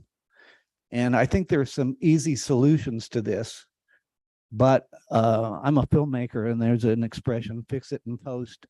I think we do not want to try to fix this in post. Let's get it done right now because we did it so very wrong the last time. Okay. Okay. What's your suggestion? How technical do you want me to get? Very brief. Okay. Well, North Point has talked about constructing a street between a one-way, one-lane street between Baltimore and Wyandotte. And I think that's a very good idea. But if they could put angled parking all along that street, we could probably come up with 25 new parking spaces.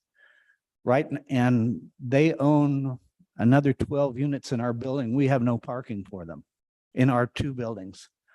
So it's going to be a real mess in the future. And if we could come up with just a few more, we could work with North Point and make this work. Okay. But just, to discuss a little bit of where the traffic is going to, 373 units is going to create some traffic problems on 31st Street and on Baltimore. And I just think we need to discuss this before we put anything in stone. Am I? All right. Thank you. Thank you very much. I appreciate your time. Yep. Anybody else like to speak regarding docket item number 3? There is Bridget Chambers on Zoom. Yeah.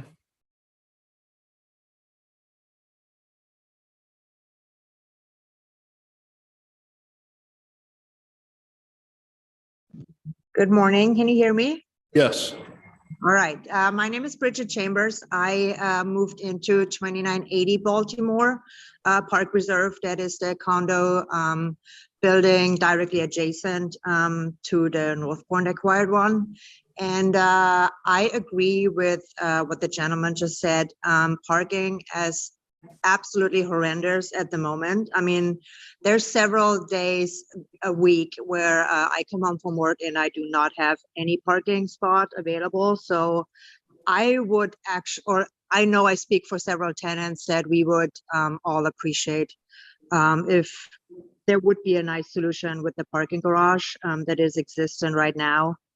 As well as an additional street entry, especially with the construction on Main Street right now for the streetcar. It is very difficult sometimes to get into Baltimore Avenue, so maybe that would be a relief as well. In general, as a tenant, I am very, very pro for this development. We have a lot of homeless people that we see pretty much daily in that vacant building at the moment and in that area. So we are very excited for this development to happen. Okay, thank you. Thank you. Anybody else, Joe? That's it, Mr. Chair. Okay, so we'll go ahead and close public testimony then. So I think the big thing is current parking, and how to get through that with the ratio being over 1 to 1. Is the parking garage, is anybody able to use it now? No, sir. No? It's currently, oh, excuse me. It's currently closed off to public access at the moment. So that's currently one of the items that we're reviewing as well to bring that back to functional state. Oh, it just needs some work done to it now. Is that right? Correct. Yes, sir. Okay, gotcha. All right, anything else you'd like to add from the public testimony that was given today? I would just thank that everyone kind of expressing their concerns. Parking certainly we knew was a consideration prior to proposing this development. So that's something we'll continue to keep in mind and continue to have discussions with what it sounds like are mostly the condo members as well to the north of this development. But appreciate as well the excitement for this as we certainly share it. Okay. All right, thank you. So at this time, we'll close all testimony. Speak amongst the commission. Any thoughts here? I think I don't know where your property line kind of ends, but it seems like just looking at Google Earth that some of those condos have pretty inefficient parking layouts based on what it looks like. So that also might be another consideration. I know that they've had a lot of issues just trying to maintain the property because of their past developer. But I think the renewed parking garage will alleviate a lot of those issues. And hopefully, I think one of the issues that I see on Wyandotte is just the amount of street parking and people turning left off of 31st and right during rush hour. But I think that'll kind of free up. So I think it's a great project. I think it's adding density. I know parking's an issue now, but I do like having a reuse of an existing parking garage. So we're not actually building much more than that, and that can turn into something new in the future if needed. So I'm in support of the project. Yep, I think I have one more question for the applicant, if you don't mind. During construction, what's the anticipated parking place for the contractors? Is there going to be a designated site that maintains that the on-street parking and parking for existing residents will stay open so they could use those? Sure. Well, I mean, given the parking constraints that are currently throughout the property, I think a very real consideration would either be to have our general contractor be shuttling people in from an outside site or agreed upon parking location, or other areas as well. But it's certainly going to be a consideration as we continue to coordinate with our general contractor. Yeah, I highly suggest you maintain the spaces open for the residents around there, since they're already having a hard time. Hi, this is Brad with North Point. I joined here as well. I just wanted to add some context. We are working, as Owen mentioned, that the garage was shut down due to structural and life safety concerns. We are working. We've already gotten numerous quotes to try and get that garage up and running again.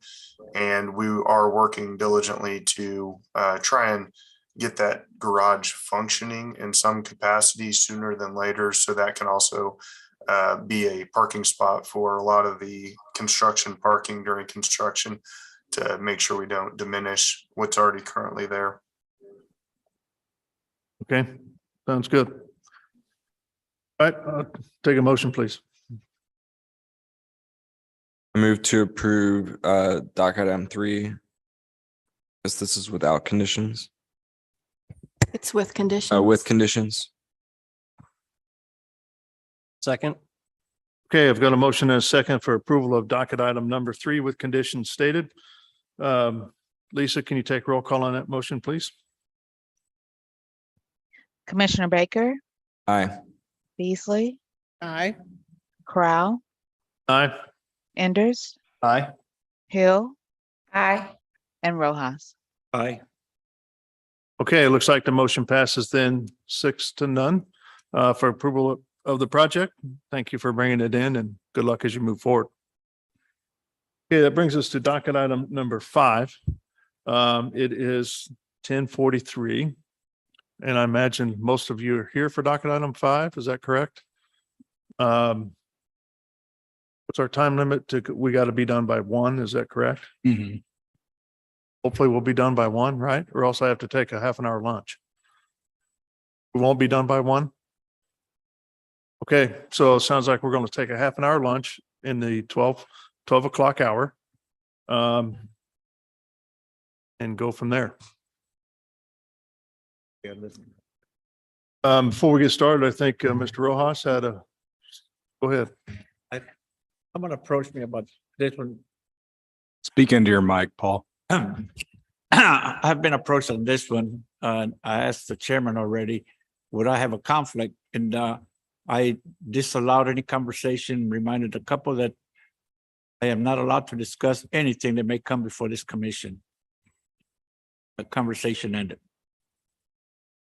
Okay, so I'm okay. It sounds like from what you've said that you did not have an ex parte conversation, correct? Yeah, no conversation was taken. I quickly Okay. reminded the party that I am not allowed to discuss anything that may come before this commission. Okay, then you are free to participate in the case. Thank you.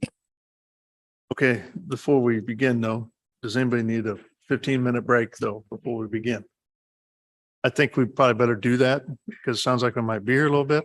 So let's take a 15-minute break. It's 10:45 right now. We'll be back at 11 and start the case at that time. Thank you, everybody, for your patience.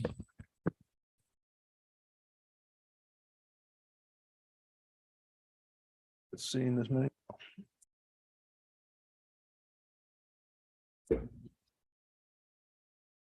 I think it was just this minute.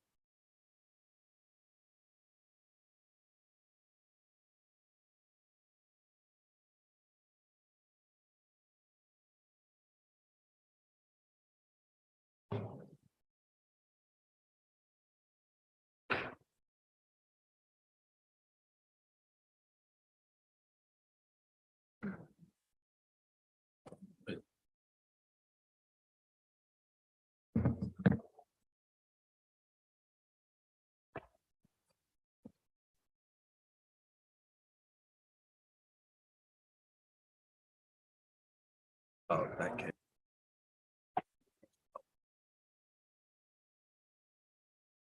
And I got pushed back at stuff. There's no one to.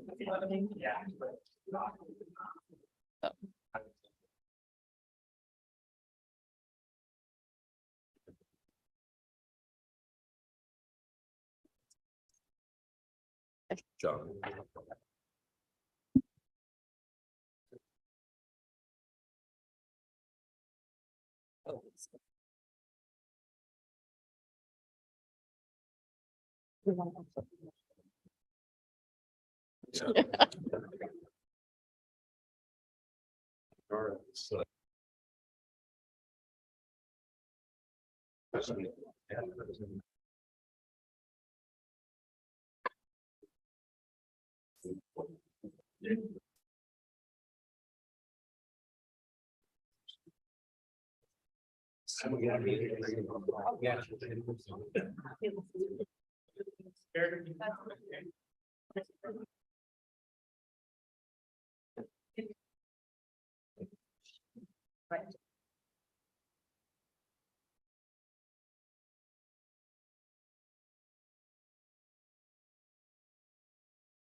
Smells great.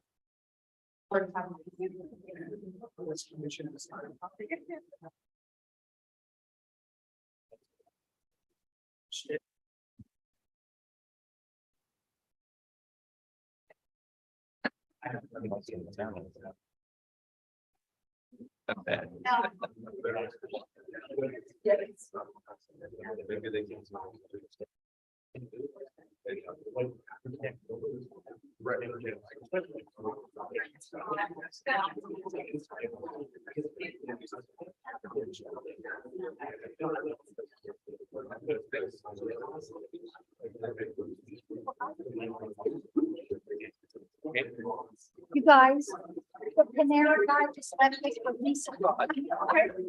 Thank you. He's trustworthy. Thank you so much. You said I'm Lisa. Thank you.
Wait a second here for Commissioner Hill to see if she's back yet.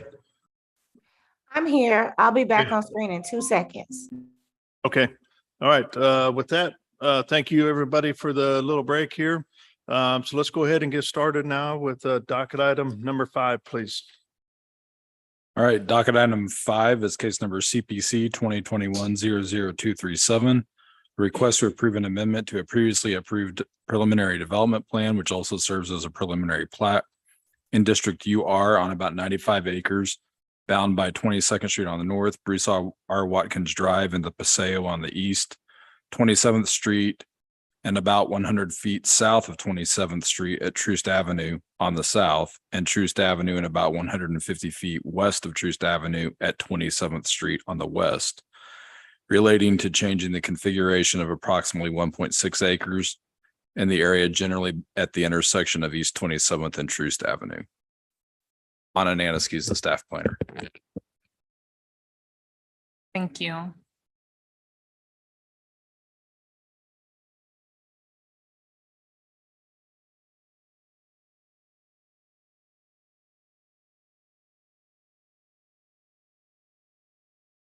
Okay, as mentioned, we are focusing on an area around 2640 Tracy Avenue.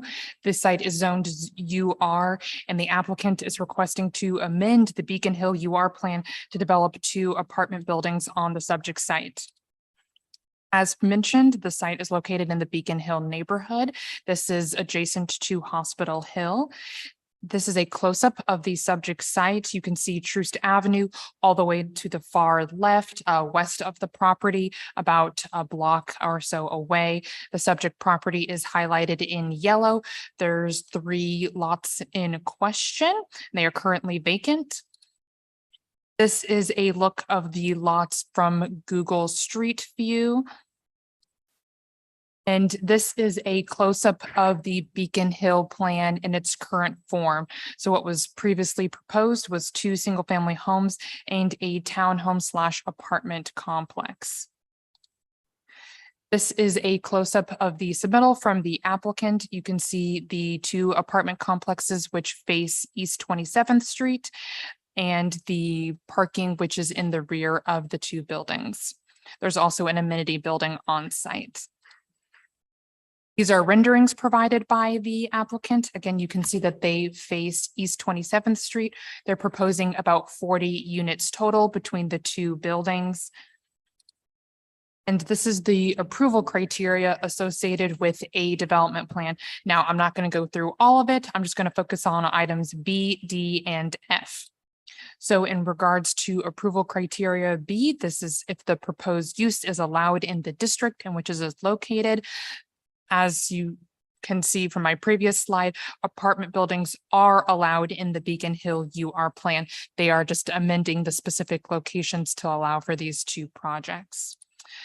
There's also other apartment complexes in the area.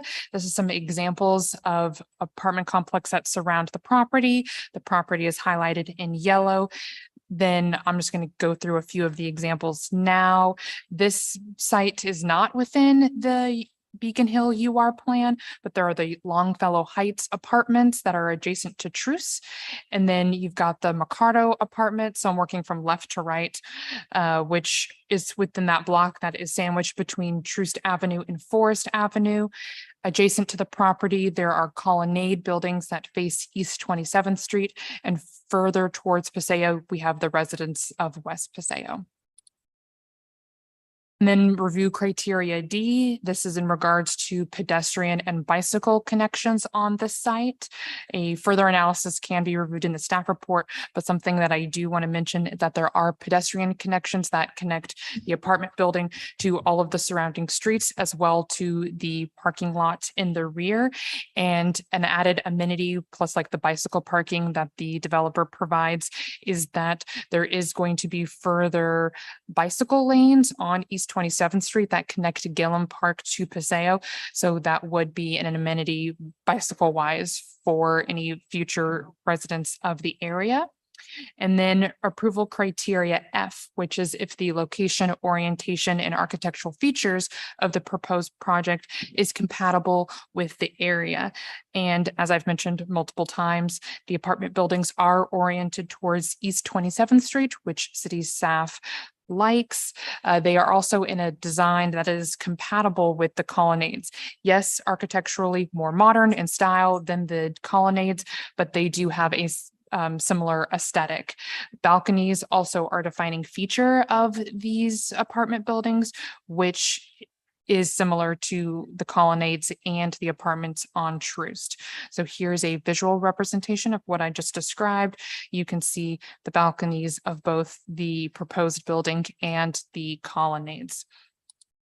So city staff recommends approval subject to conditions due to those approval criterias. And I do want to note that there has been extensive public testimony regarding this particular project due to technology constraints of uploading this large document to the staff report. It has been uploaded separately to Compass KC that hopefully all the commission was able to review.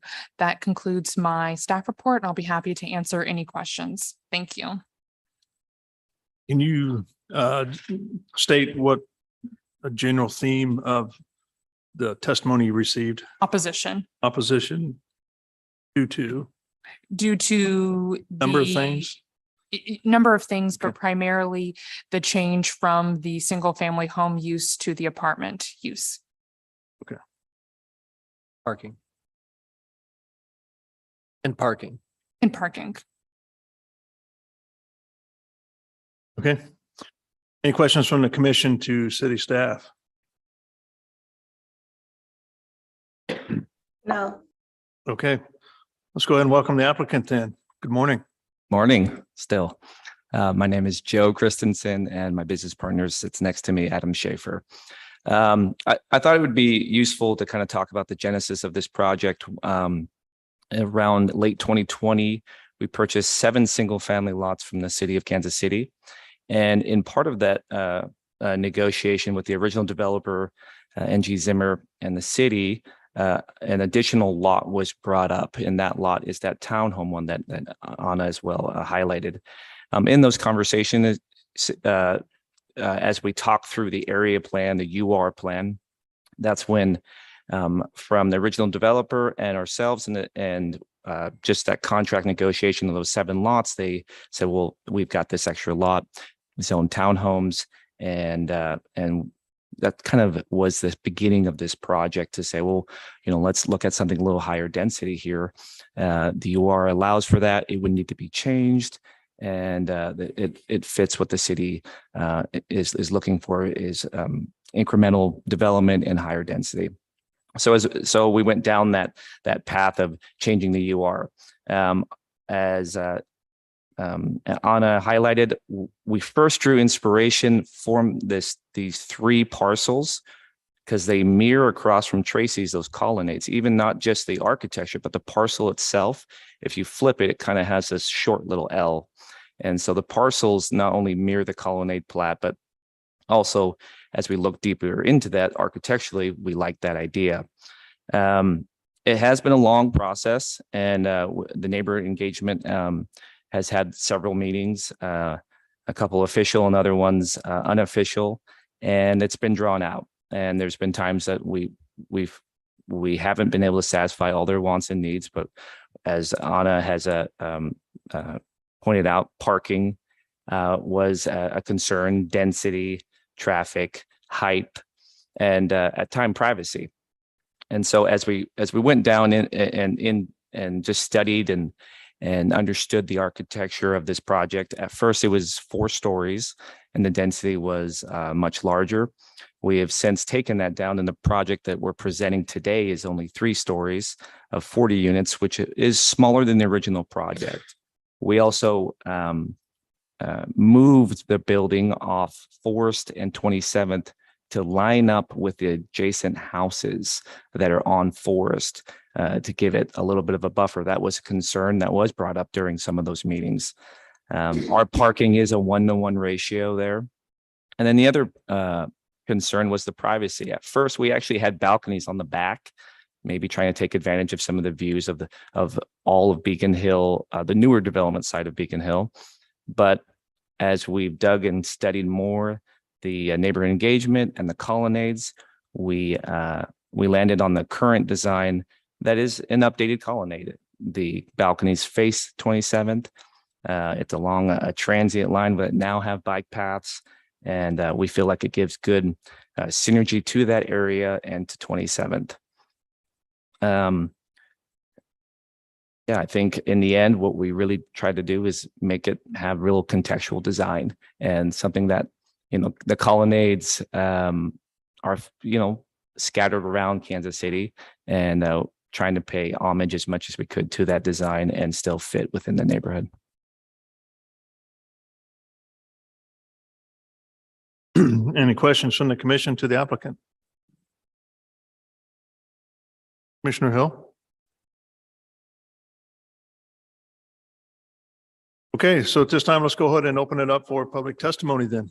So those in the chambers that would like to go first, I mean, come on up. If you don't mind, make a line. Looks like there's a few of you that would like to speak. And once we go through the chambers, then we'll go online and see and talk to those folks there. So again, reminder, just we've got a 2-minute timer on this, unless you're representing a larger group.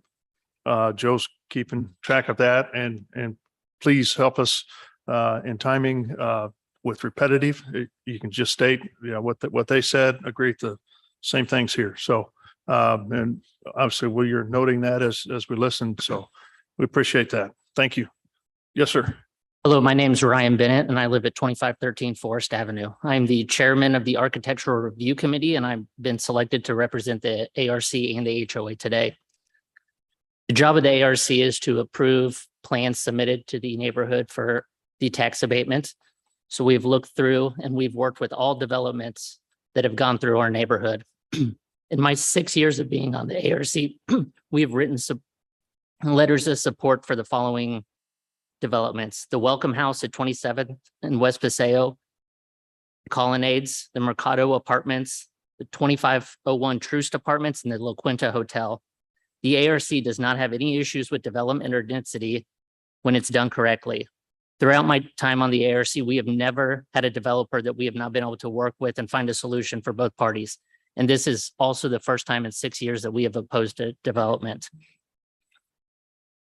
We did have 3 meetings with Cardinal Crest, and in the first one, they brought this to us and we kept an open mind and said, we'll go back to the neighborhood and see what their thoughts are. After almost complete opposition, I contacted Joe to say that we would not be able to support a development this size while taking away 3 single-family homes.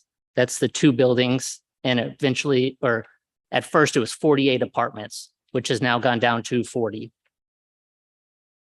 On the 3rd meeting, it was more of the same of us coming to them and offering the ability to put townhomes along 27th or 0 lot line homes like we have in Mount Prospect. They were not open to any of our considerations and stuck by with the 2 building apartment complex. We were told at the end of that they would work with the neighborhood and come to an agreement with the neighborhood before they submitted anything to the city. On June 8th, 2 months after that, I received an email from Joe saying that they decided to move forward with the city. And while they knew a lot of people in the neighborhood would be upset, this was their plan. That is the last contact I've had with Cardinal Crest. I've emailed 4 separate times since that email to ask for more information on this and have never received any type of engagement from him. Currently on 27th on Forest between 27th and 25th, we have 435 market rate apartments. On that same 2-block loop, we have 25 single-family homes. Cardinal Crest is attempting to move 2 of the homes off Forest and 1 on Tracy and put an additional 40 market rate apartments on our streets. We talked to them about providing lower income units in that, and they were not open to that idea. We don't think that we need more market rate apartments in such a small area where we have a lack of a bridge between market rate apartments and expensive homes.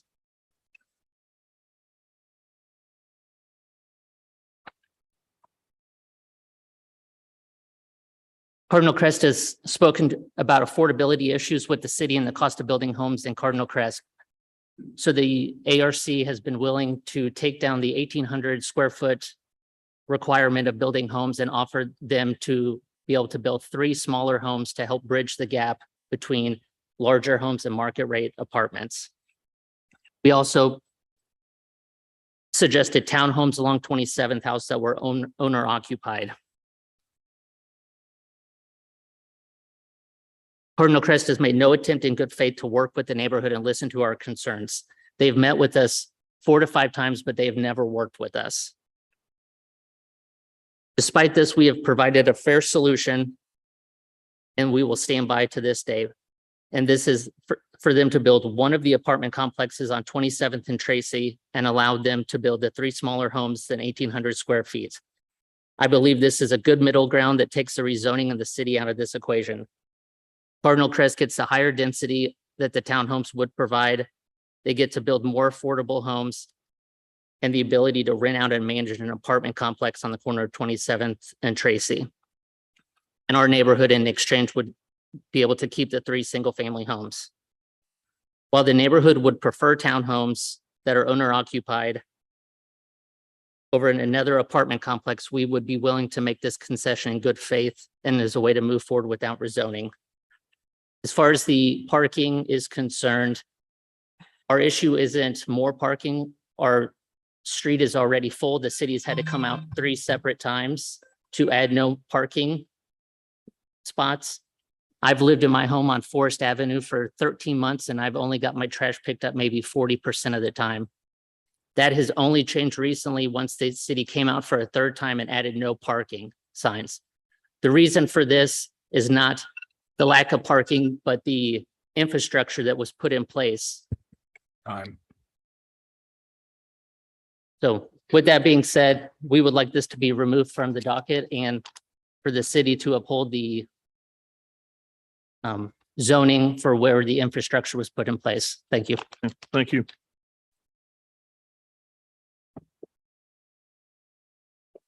Who's next? Please come on up. I'm here from the Beacon Hill McFeeters Community Council, but I believe that Dee Evans is on the line and she would be better. She's the president of the council. It'd be better for her to speak if she's still there. Okay, yeah, I'd like to get through everybody here in the council chambers first and then. Unfortunately, she has to leave. So I'm just wondering if you could bring her in to speak on behalf of the council. She is in the attendee list, but she hasn't raised her hand. I can ask her to. No. Now she's raising her hand. Okay. Are you promoting her, Joe? Yes, she looks like she's jumping in right now.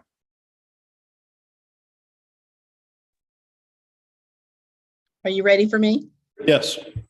This is Dee Evans, 2548 West Paseo, president of the Beacon Hill McFeeters Community Council. And the whole Beacon Hill community has been reviewing this along with the Homeowners Association Review Committee. We are also in opposition. We are looking for home ownership or mixed income use developments. We have lots of market rate apartments already here in Beacon Hill. The biggest opposition is taking away those single family home lots. And so we are not in support as the community council, which has about 237 residents living in the Beacon Hill neighborhood boundaries. So with that, I hope again that the commission is listening to the residents that are living here and that are impacted by these development projects. Thank you. Okay, thank you. Okay, anybody else from the chambers like to speak? Commission members, my name is Galen Buford. I live at 2428 Forest, which is within Beacon Hill. I'm also a member of the board of the Beacon Hill Homeowners Association. I oppose the changes proposed by Cardinal Crest and ask the CPC to recommend to the city council denial of their requests for all of the reasons that have already been stated, some that may be stated a little bit later, but for an additional separate set of reasons, which I'm guessing is somewhat unusual to this particular application. This residential subdivision did not result in a manner that most subdivisions reach the CPC and the city council. This is actually, in essence, a city project funded by CDBG and UDAG, and I think UDAG monies many years ago, originated with when Mayor Cleaver was the mayor, and part of that project was to carefully plan out what would be built within the subdivision so that people who were willing to live and invest in the area would know what was going to be next door to them, what was going to be down the street from them, and be able to rely upon that. The current zoning of the lots in question that are single family came to this commission years ago, and this commission approved those. That same zoning went to the council a number of years ago and was approved by the council. People that are looking to purchase land in the Beacon Hill area have what I would consider a right to rely upon those plans as both previously approved by the commission and the council. The city purchased, the Cardinal Crest purchased these parcels at issue from the city, not from some private entity, but from the city. And when they did that, they executed a real estate purchase agreement, which contractually bound them to build single owner occupied houses on the parcels in question. That real estate contract was signed on September 3rd of 2020. That promise to build single family homes that they made to the city and purchased from the city based upon that projected use, which translated into a lesser, I'm guessing, a lesser cost to them than if they'd come in and said, we want to build these as multifamily, probably 3 to 5 times more per square foot for commercial property than for a single family residential property. In the third bullet point in addendum A on that real estate contract, a copy of which should be in the materials that have been previously submitted to the commission, that in that addendum, it states, quote, buyers agree and seller acknowledges that the property will be developed as an owner occupied house with available tax abatement transferable to the eventual homeowners as allowed by law. That contract provision is 1.5 inches to 2 inches above the signature of the authorized signator of Cardinal Crest. They didn't miss that. In addition, I believe, although I haven't seen a fully executed copy of the parcel area development agreement between Cardinal Crest and the Chapter 353 developer, that kind of provision for a single family zone lot was in every other parcel area development agreement that the 353 developer executed with a single family zoned lot. Despite the signing a real estate sales contract with the city on September 3rd, 2020, promising to build an owner occupied house on each of the parcels at issue today, Cardinal Crest filed its application to rezone these lots to multifamily in December of 2021, 14 months later, in an attempt to breach that contractual commitment that they owe the city.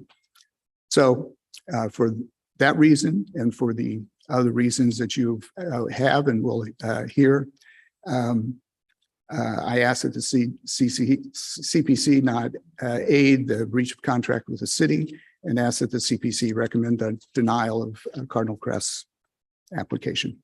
Thank you.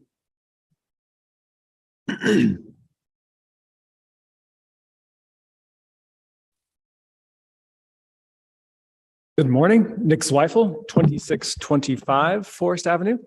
My wife and I just moved into this, our new home in this neighborhood directly adjacent to the properties in question here. We're directly to the north. We're really excited to be in Beacon Hill, and I wanted to provide an example of how this particular change would impact recent homeowners or homeowners who recently chose an opportunity to come to the Beacon Hill neighborhood. Beacon Hill has been a neighborhood that I've had my eye on since I moved to Kansas City in 2010. I've watched very much with interest its development. I've come to know its history. I've come to learn, meet residents who've lived there their entire life. Really feel very fortunate to be living in the neighborhood. My family made a choice to build in this neighborhood based off of the current UR. And not only did we study that UR, we talked to existing residents. We really wanted to make sure that we were choosing a neighborhood to live in that we felt confident about the future. And we saw Beacon Hill being planned to be a bustling mixed-use neighborhood. And I really thought that this was going to be a place where we could establish the home that we wanted for our family and live amongst a variety of mixed-use homes. And we are.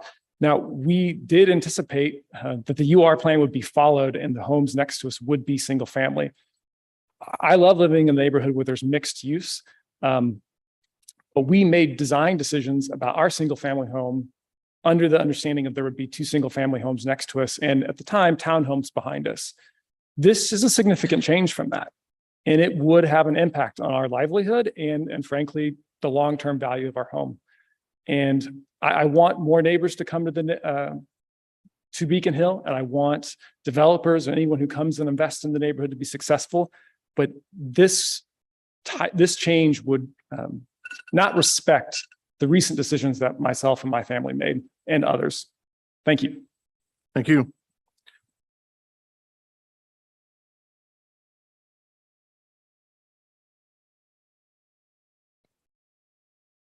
My name is Tim Robinson, and I live at 2605 Forest Avenue in Kansas City. I'd like to thank the commission for hearing my concerns and ask you to reject this rezoning request. At the community engagement meeting, Cardinal Crest informed the community that they spoke to the city about buying these lots. When they spoke to the city about buying these lots, they discussed doing a project like this. If that is the case, why did the city still require Cardinal to sign both contracts stating they'd build single family homes? If these discussions occurred or were concrete, why didn't Cardinal ensure the sales contract was amended to allow multifamily to be built on these lots? Cardinal couldn't provide an answer to the community as to why. The why seems to be an effort to skirt the affordable housing ordinance and build tax abated market rate apartments. Cardinal has stated they are not and will not consider affordable units. It's shocking to me that city staff is recommending this development for approval and supporting what seems to be a violation of the affordable house ordinance. No city entity should be party to not just breaching a contract, but violating a city ordinance. Why did the city staff not mention in the report to the CPC this particular component or the contract? City staff has ignored the 353 development agreement and how tax abatements work within it. The 353 development agreement and the signed purchase contract, the lots are only presently eligible for a tax abatement with single family homes on them. The 353 requires the developer must meet the current UR zoning to qualify for a tax abatement. This UR change amendment was filed on 12/13/2021, well after the affordable housing ordinance took effect. The application and its approval are what would provide Cardinal the ability to request a tax abatement under the 353 agreement. These lots don't automatically come with tax abatements. And in fact, the process clearly states to potentially qualify for a tax abatement, a property owner must build or renovate their home in accordance with the handbook, the 353 plan, and the UR zoning. This seems to make it clear there is currently no tax abatement in effect on these properties as multifamily lots, only as single family. And this application occurred after the ordinance was in effect. Per the ordinance, this request needs to be filed prior to the effective date. The application is clearly a backdoor to a tax abatement market rate apartment complex. Gone past our time. Thank you. Thank you.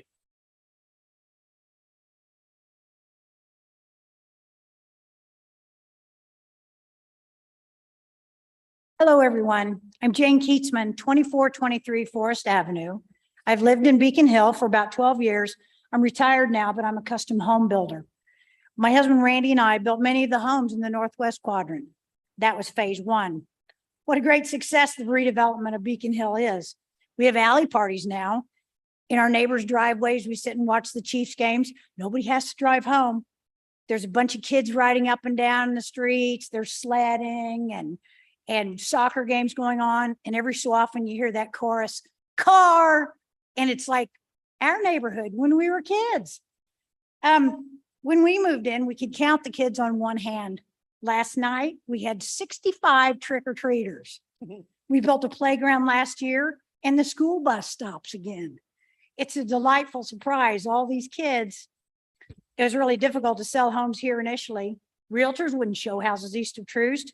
No bank would loan us money. Some talk radio jock spent 40 minutes degrading us and our neighborhood. Phase two was easier. That's Mount Prospect. Many homes sold there before they were completed. Now the word was out. Our final phase, the Southwest Quadrant, where these subject lots are located, is also a huge success. There's many homes under construction. Lots of families have already moved in. You know, what makes a neighborhood like this work is that everybody knows what's expected, both of themselves and their neighbors. We have really strict building guidelines in place that have been enforced by our ARC and our developers. Prospective homeowners and builders sign development agreements, making everything clear what is expected. That's what makes folks comfortable spending more money here on new housing than other parts of the city. It's because they know their neighbor is expecting the same thing. Even more important is the comfort they feel raising their families in this inner city neighborhood again. They expect the same type of lifestyle that Randy and I have. They trusted the system. None of us are opposed to development. We all want to move the city again ahead. No one thinks that luxury apartment dwellers are bad people. We do know that the dynamic and commitment to community of temporary tenants versus single-family homeowners Mr. is a Cheeseman, vast thank you. divide. Time's run out already. Dang, I I was know. just about done. Okay, please reject. We love our community. Thanks. Thank you.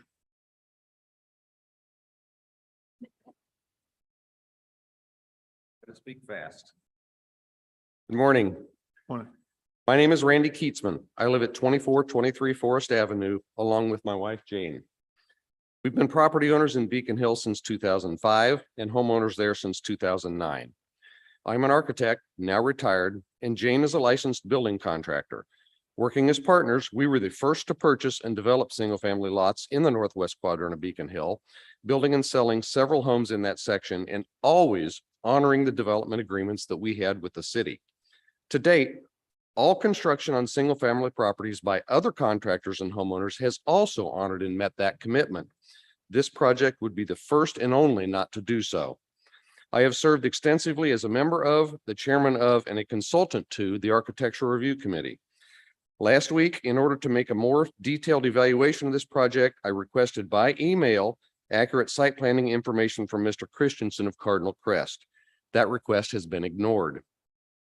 During my time with the ARC, all of Beacon Hill's 5 new multifamily and commercial projects fell under our review. Those 5 projects serve as a good historical baseline for what is an appropriate relationship between single family and multifamily projects there. Using these, we can judge the proposal before us accordingly. All 5 of these completed projects are separated from any single family homes by city streets or wide community lanes. They all have an average separation of at least 80 and sometimes up to 135 feet between their buildings and any single family home. They all have an average separating green space of between 35 and 80 feet. They all involved extensive community outreach and close cooperation with the Architectural Review Committee. In short, they all had an appropriate contextual relationship with their neighbors. This proposal before the board has none of those critical characteristics, and because of the proximity to existing single-family homes, it is simply not appropriate for this site. That is why these lots were plotted for single-family homes. I believe the city has an ethical commitment to the people of the Southwest Quadrant that the passage of this proposal would be in violation of, and that it would be especially unfair to the owners of nearby properties. I respectfully request that it be denied. Thank you. Thank you. Can I ask a clarification question of Sure. Mr. Keats? Mr. Keatsman? Mr. Keatsman? You had mentioned that there were 5 completed projects, Yes. multifamily, are all of those north of 27th Street? All of those were north of 27th Street. Yes, Okay. So the one that we just heard earlier, that's also Beacon Hill, that would be your number 6, that would be south. that's correct. Okay, The, thank the, you. you're talking about the one that was before the docket before this one. Yes. Yeah, that's south of 27th. Okay. Thank you. I just wanted to clarify where they were located. Okay. Thank you. Very good. Thank you.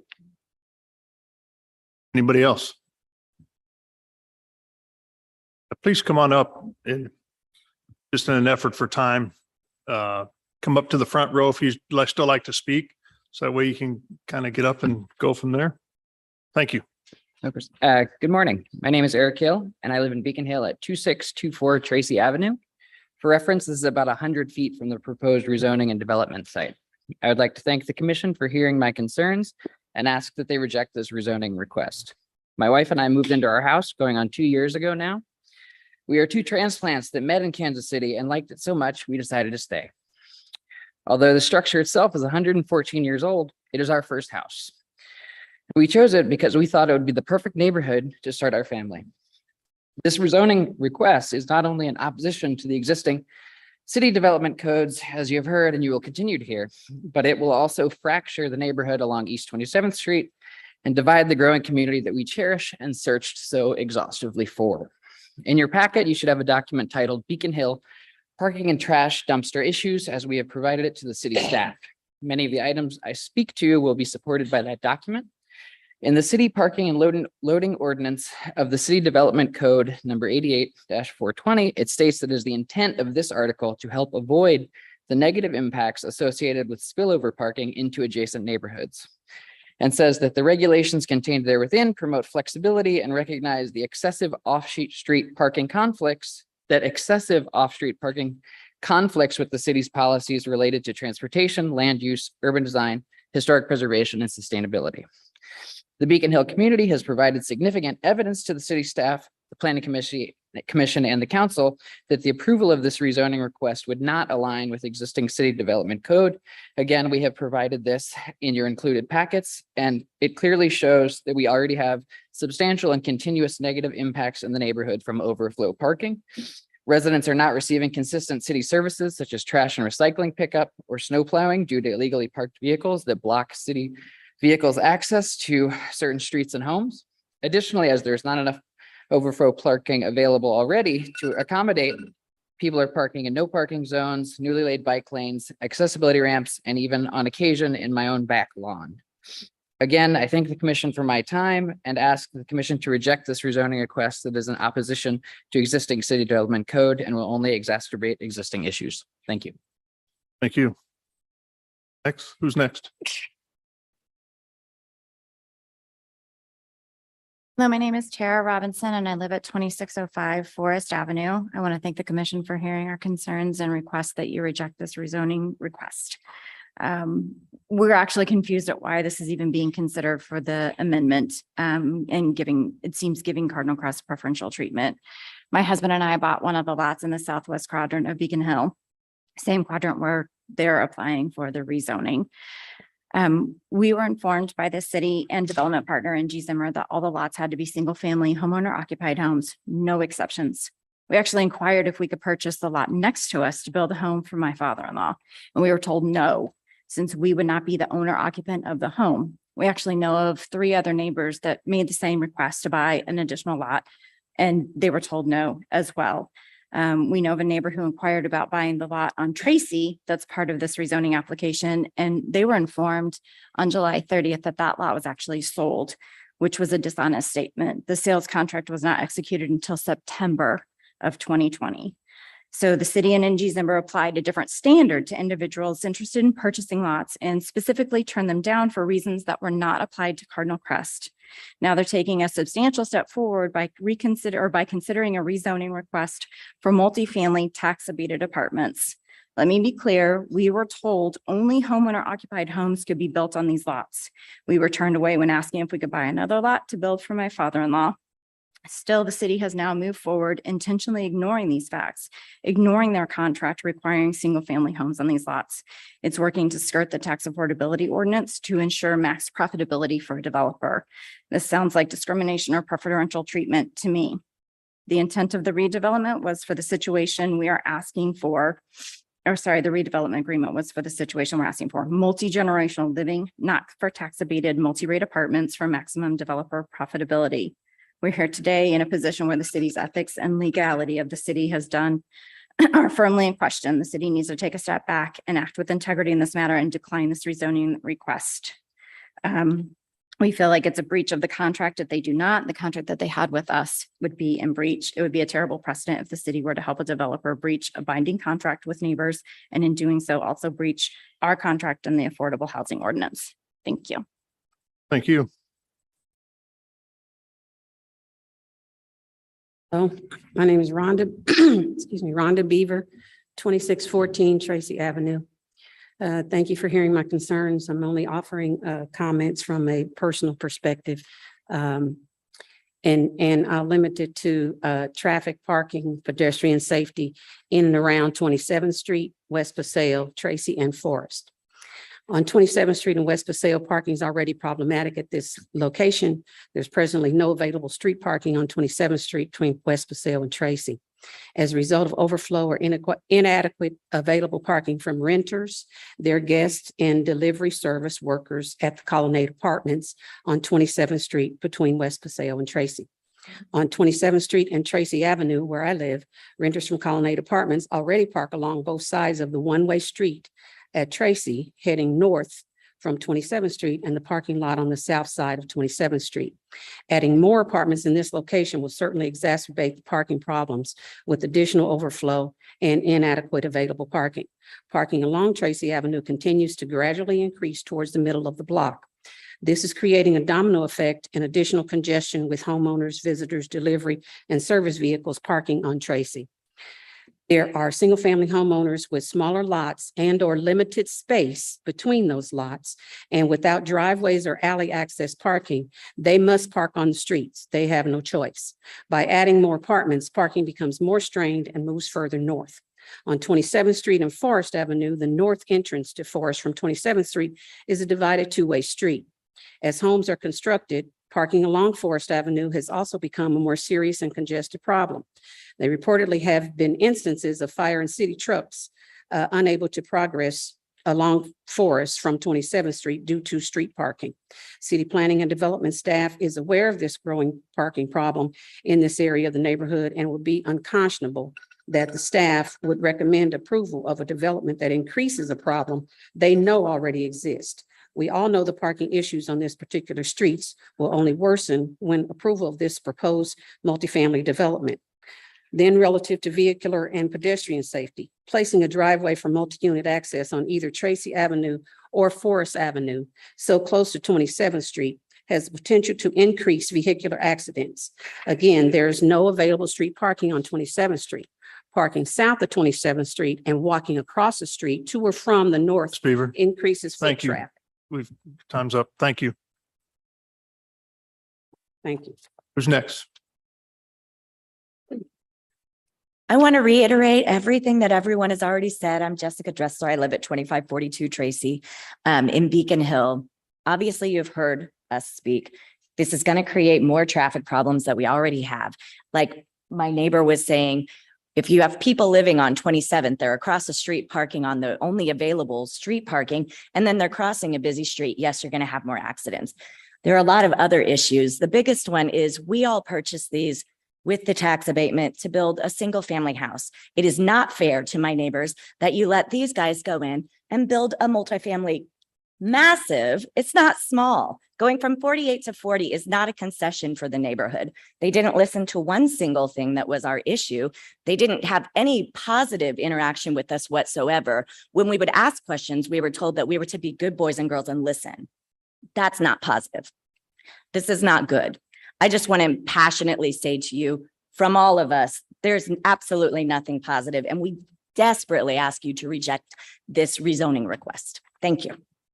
Thank you. Hi, my name is Beth Banger. I live at 2547 Tracy Avenue, and I appreciate you hearing my concerns. Architecture requires imagination. I know you know that because you do this all the time. This is not built yet.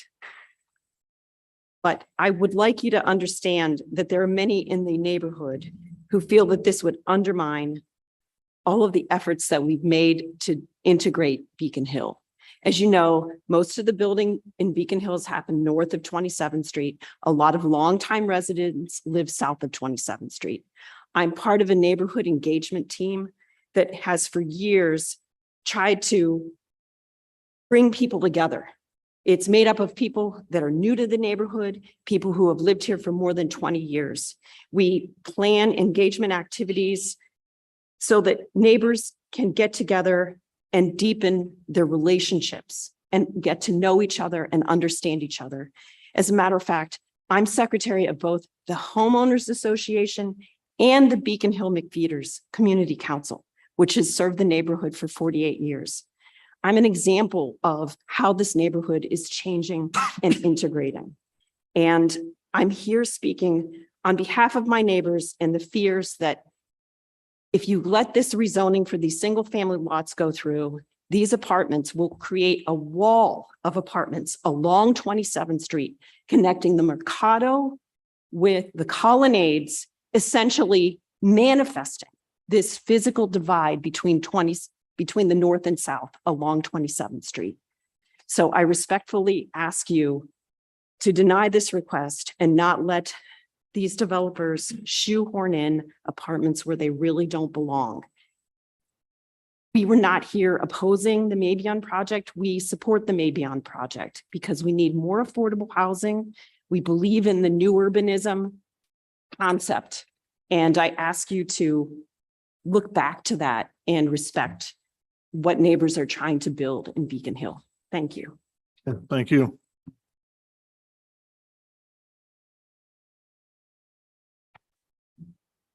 Good morning. My name is Bradley Petzold on 2634 Tracy Avenue. My property is immediately north of this proposed development. I am strongly in opposition to this project, especially given all the reasons that have already been stated. I would be directly impacted naturally. I bought the property thinking I would have a neighbor next to me, a single family home, someone I can say hi to while I'm mowing the grass or, raking the leaves. That was the vision I had when I invested basically my life savings into this house, and still am doing that. There is something very special about creating a community feel that you just don't get with residents in an apartment complex. You're not going to see them walking on the street. You're not going to be able to say hi to them, across your fence or from porch to porch like we do. I also want to call attention, and as you know, Kansas City values history. We value historical buildings and landmarks in the city, and we try to preserve them, right? I want to call your attention to the beautiful home that was actually on this lot, a 3-story mansion. It's beautiful. This was already torn down. If this was in Hyde Park or Brookside, this house would still be standing and preserved. What I'm asking you to do today is to preserve the community feel that Beacon Hill had originally and that we are fighting for today. I ask that you stand with the community in opposition to this rezoning request. Thank you. Thank you. Anybody else from the chambers like to speak? Okay. Is there anybody online, Joe? Yeah, there is one person that's been promoted and now multiple additional people raising their hand. The first person who's been promoted is Jace Carmen Thomas. Okay. Hello. Hi. Please state your name Okay. and address for the record. Hi, my name is Tracy Carmen Thomas. I live in Beacon Hill, 2509 Forest Avenue. I would like to thank the commission for hearing my concerns and ask that you reject this rezoning request. The issues that I discussed first come from the document Beacon Hill Parking and Trash Dumpster Issues that you should have in your packet. This document provides clear documentation that the problems already exist in the community and will provide a better understanding of why this rezoning request of this development would not be appropriate for our neighborhood, specifically parking issues it will exacerbate. This is creating a problem with residents receiving city services like missed trash, access of emergency vehicles, and accessibility for ramps and crosswalks. This is particularly important to me. I live in a multi-generational home. My mother uses an electric scooter, and oftentimes the parking is being blocked for those crosswalks. Also, I have children who ride the school bus, which we have parking issues for blocking the way that we need to walk. And also you'll see lots of parents with strollers, the crosswalks being blocked. So I think that parking is something that the developer is not considering. They said that they have a like a 1-to-1 ratio, but they're not considering their 2-bedroom apartments, or when people have guests over, there's going to be even more parking issues. And I think it's also should be noted that other developers from apartments across the street from my house are looking into creating more parking options. And I think this developer is not trying to do that same thing. And the final thing I would say is, someone said, you know, we have to have community engagement for this to happen. But our community engagement, I've only been invited to one community engagement. So maybe there was more, but it wasn't widely spread. But the one we had was in a park late at night, like it was dark outside and it was cold. And this developers had other community engagements. They were inside, well lit and warm. So I think there was maybe some sort of tactic to have reduced community engagement, which is not a respectable thing. Thank you. Thank you. Next person is Gilbert.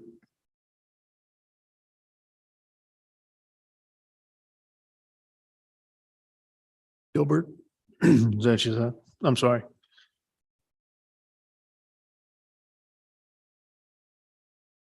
Gilbert, you're muted. You need to unmute. Got it. Got it. Yep.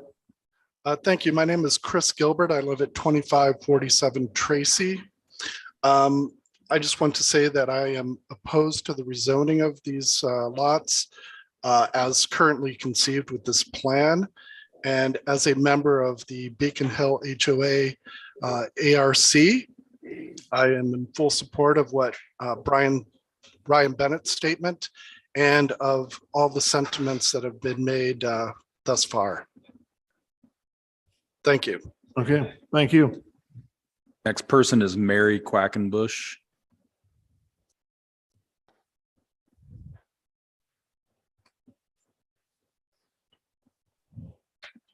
Are you able to hear me now?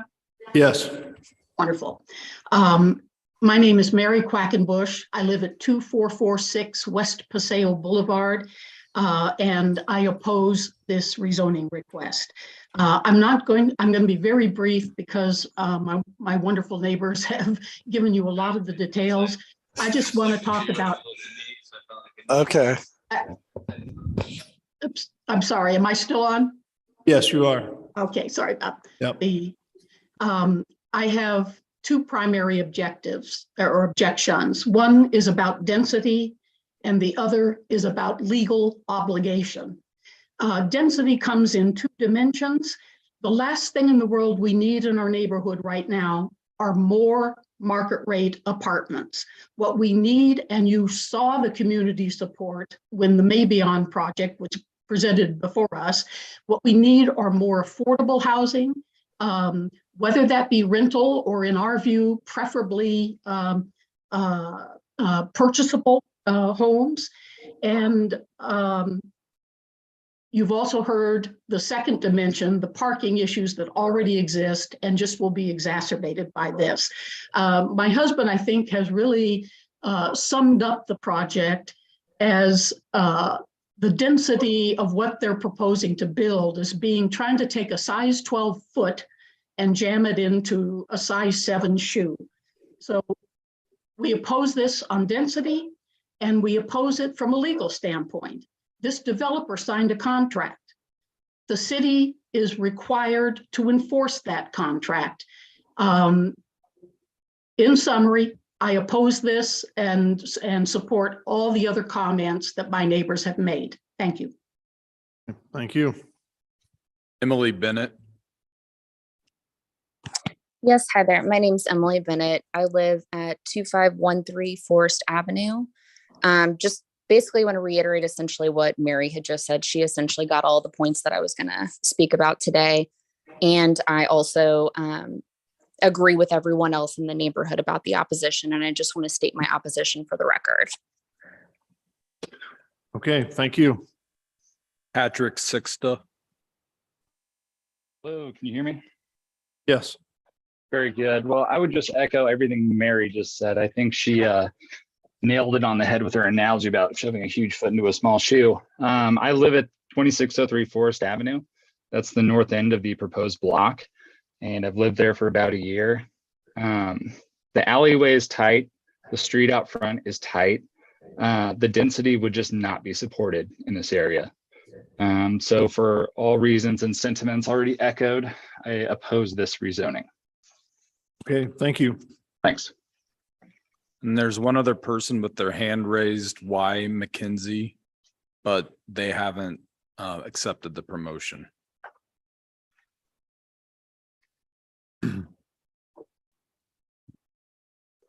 Looks like maybe they just did.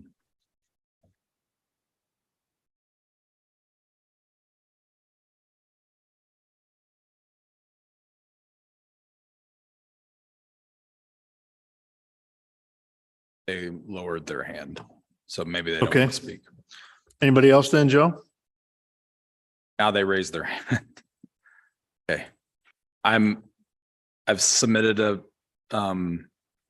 request to promote you. You need to accept it, please.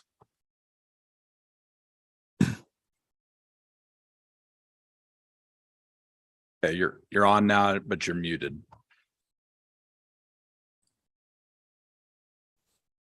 Okay, are you able to see me and hear me now? Yes. Yes. Yeah. I'm more of a Microsoft Teams.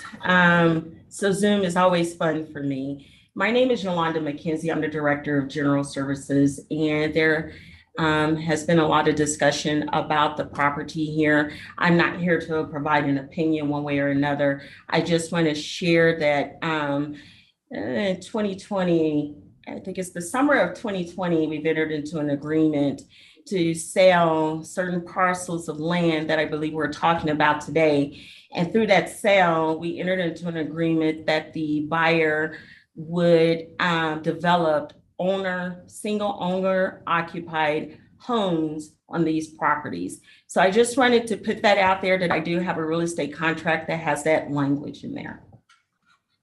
Okay. Ms. McKenzie, you still available? Yes, So you're part of the city staff, is that correct? I am part of the city staff, yes, and we are responsible for disposition of real estate on behalf of the city. Okay. All right, thank you.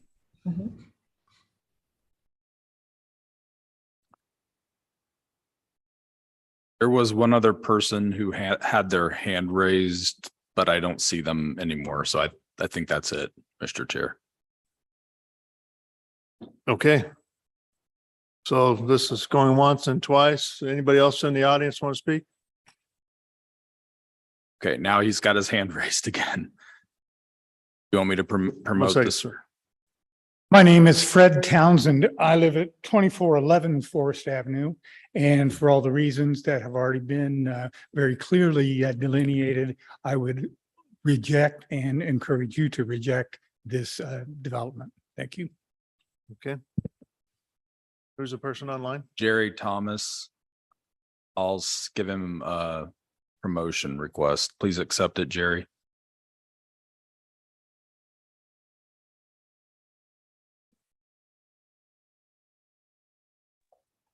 Hi, can you hear me? Yes. All right, great. Yeah, I just also want to jump in. My name is Jerry Thomas. I live in Beacon Hill at 2509 Forest Avenue. Just kind of wanted to agree with all the other concerns that the neighbors have stated and ask that you reject this rezoning request. Okay, thank you. Thank you. That's it, Mr. Chair. Sure. If you wait long enough, maybe not. Okay, so this time we're going to close public testimony then. and go from there. So it sounds like there's several things that were brought up during testimony, and the one that was really telling to me was the one from Ms. McKenzie. And so if you don't mind kind of going through that first, and then all of the other items that were brought up that we have. Yeah, there was 2 real estate contracts signed. The first one was for the first initial 7 lots. And the second one was for the larger lot on Tracy and 27th. Through all our documents and reading, the only contract that has that amendment is on the one that is the multifamily one. That's a 27th and Tracy, which is a little perplexing because that one actually is the multifamily lot. It has always been our discussion with NG Zimmer. And initially, when we had this conversations, we did sign the 7-lot contract first, as it was talked about, and then the multifamily lot with the townhomes that are the current UR shows. That is what started the conversations about this multifamily project with NG Zimmer and John Wood at the time. And it had been always our understanding that this was the process to change that contract, to do something different, is to follow the city process and amend the UR. Okay. About any of the other comments you'd like to address? I've got a tally of what I tried to keep track of through all of them, but the big ones were having owner occupied, single family density, maintain current zoning, keep commercial. That was only one for that. Affordable units, parking, trash, and safety.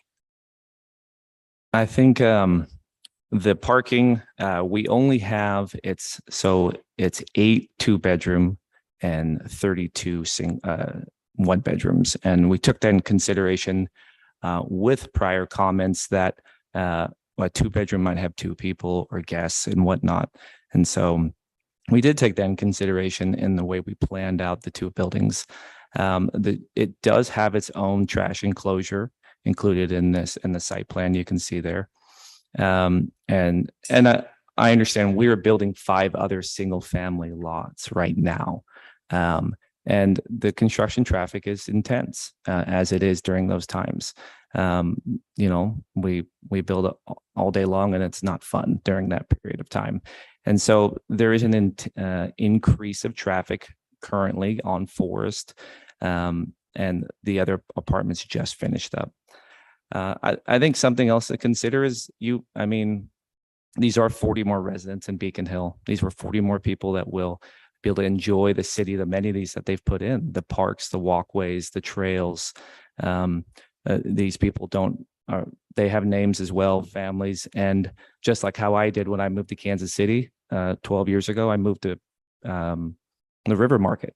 And that was my first, introduction to Kansas City. And from there, I've loved to learn to love the urban core and different parts of the city. And I think the future residents of this project will do the same thing. We'll be able to see the gem that Beacon Hill is, and we'll continue to reinvest into this area. And that's what we want to provide. Okay.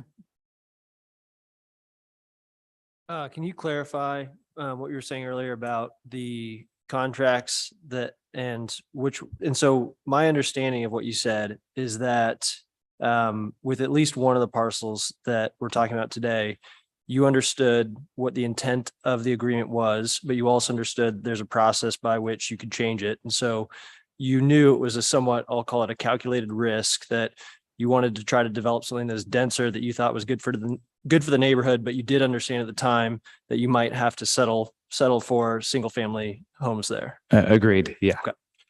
Thanks. Okay. Any other questions from the commission? Out of curiosity, what are your intended rents? Anywhere from $1.60 to $1.95 a square foot. So similar to the market rate that Mercado's at right now. Tell me anything. Sorry, what was that? I want $1. I don't want to have to figure what. Oh, I would say anywhere from sorry, anywhere from 1,300 to 1,800. Really? Thank you. And I would, something that was brought up a lot. And I think the commission could see this. We worked hard in the architectural design to not only fit the colonnades, but to, bring something that is forward thinking and also, I would say, upgraded. We've tried to present something that has, it's not a stripped down version of an apartment complex. We're taking in all the different benefits that these parcels have and to this area to try to provide something that looks really aesthetically pleasing to the neighborhood and the 27th Street. So the single family homes that you say you are currently building, what are the price points on those? The average price point is 750,000 all the way up to $1 million.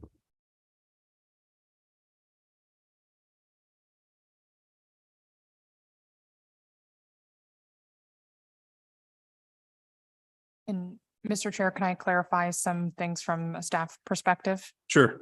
Yeah. This process with the development plan, our reviewers, we are reviewing Chapter 88, that's the zoning and development code, as well as things related to other utilities and infrastructure. So water and the land development division. We would not have considered the affordable housing ordinance, which is in a different chapter. I believe it's 73, 77 along those lines, as well as some of the other contracts that was mentioned previously, as well as parking. Per our zoning and development code, it's 1 per unit. There's 40 units, there's 40 parking spaces being provided on the site. And same goes with trash. So some of those details are in other parts of our municipal code. The zoning and development code specifically identifies trash enclosures and those requirements for projects. They are providing that as well. However, city trash services are provided for single family homes or any units that are 5 or 6 and below. So this is well over that, and they would be required to provide their own trash pickup. Okay. Yeah. Thank you.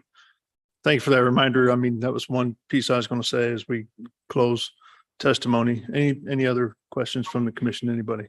Commissioner Hill, anything? Okay. At this time, we're going to close all testimony then and speak amongst the commission before we make a decision on this, assuming we will. Anybody like to go first? I'll dive in. In terms of land use, I like the idea of it a lot. I think that density there makes sense to me. I think that it is nicely conceived.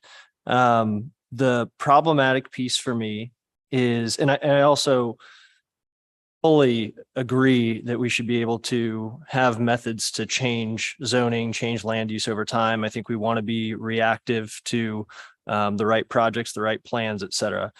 That said, I do find it problematic that the time at which the property was sold is so recent. And I think in a different circumstance, if it was a plan, whether or not it was based upon communication or not. And again, we really try to focus on what's the long-term value of a project. And although a neighborhood could be frustrated with a developer, that developer could build it and then sell it. And it could be someone else who's managing the property, and people end up realizing that apartment dwelling people can be good neighbors too. And you don't just have to own your own home to be a great neighbor. And so I think I like to try to think of these things in terms of the long-term approach, not based upon the emotional frustrations that come up through this type of process. And I think there's a certain, alternate universe where perhaps the neighborhood could get behind something like this as it stands. Because again, I think it was really thoughtfully done. We talk a lot about how some of the problems that are often brought up, whether it's congestion, parking, et cetera, really aren't the responsibility of a new development when it affects an entire neighborhood. And I think unfortunately, sometimes neighborhoods conflate neighborhood problems with a new development that's coming in, and that's not really the best way to do it. So all that said, I mean, I think that the city, in my mind, based upon that purchase agreement was pretty intentional about what they wanted. And so, I'd love to in the future see a denser use there, but right now I can't support the project as it stands based upon that understanding. And clearly a lot of other people have tried to change land use and change restrictions in the past. And in the recent past, it hasn't been something that was viable. And so I can't support it as it stands right now. Okay. I think, yeah, I agree with my fellow commissioner. I think it's a really well done project. I think one thing to point out to everyone is we're not the affordability deciders. We're a land use commission. I say that as someone who helped pass the affordability for better or for worse for my own sake. But I think we decide on what is the best land use based on city code changes. And I think for me, I generally would be supportive of this. I think the purchase agreement and then the time frame between when this UR was created and new homes were built really challenges that change so quickly. I think if things had been established and there was a change here, I think I would be more willing to accept that. I think there's just been too short of a time between what's been built and the planning that went along with it. So I'll be not supportive currently. You wanna wait? I'll wait. Okay. Commissioner. And I'll a few go ahead and words. go then. The first red flag for me was the contract, knowing that we have not upheld what you agreed to. And then most of my commissioners know that I am a community person. So to hear the input and lack of cooperation from what I've heard today on changing the plans with the community, I'm supporting the community because they do live there. We've seen in one of our earlier cases just today that the same group was supportive of another multifamily development.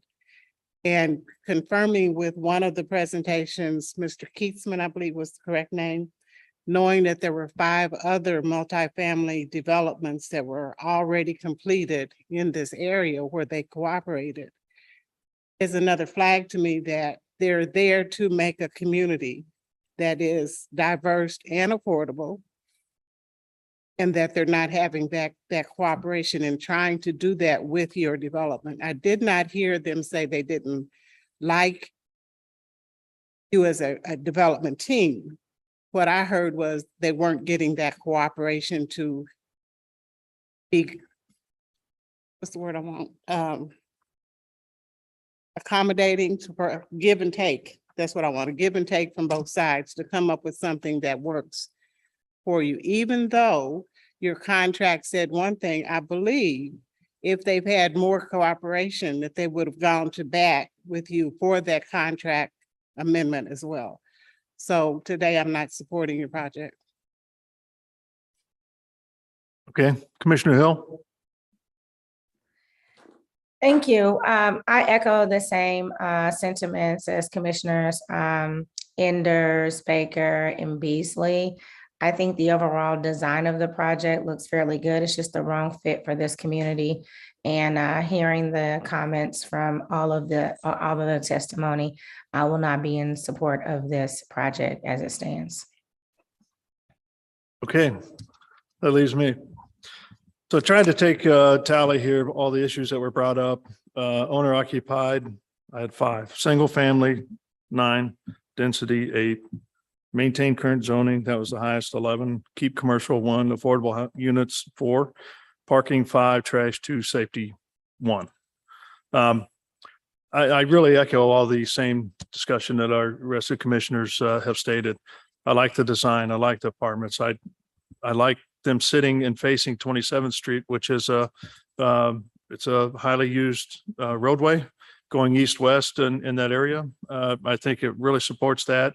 The landscaping fits, all the way around, plus provides some buffer between the development itself and the residents. It's never going to be enough, but I think it does a great job providing that buffer that's needed between multifamily and the single family. Again, the issue I have is just the telling testimony from Ms. McKenzie regarding the agreements. I like Tyler Enders. I'm a big proponent for there's got to be a way to make changes and adapt a project to the need, the market. We have to have that. We have to have transparency. And we also just have to have the nice discussion between developer and the community.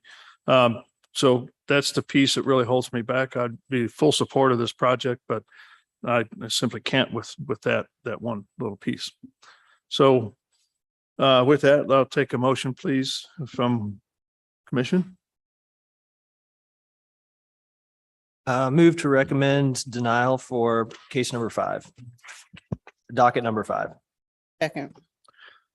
So I have a motion and a second for denial of docket item number 5. Lisa, can you take roll call, please, on that motion?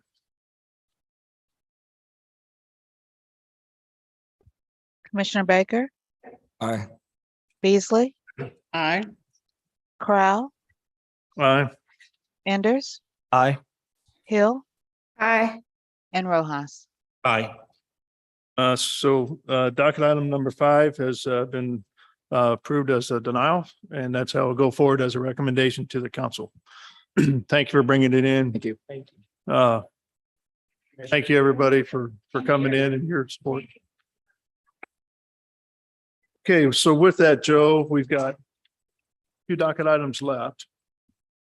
And are they going to be complete within a 45-minute time frame, or we've already stated we're going to take the half-an-hour lunch in here somewhere? Should we do that? Probably not. Probably. Should we do the lunch now and then hear the 2 cases? Yeah. After that?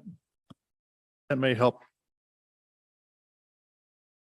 Sorry about that for you folks that have went out to eat already and came back to be here for this, but so at this time, we're going to take a half-an-hour break for lunch. It is 12:20 right now, give or take.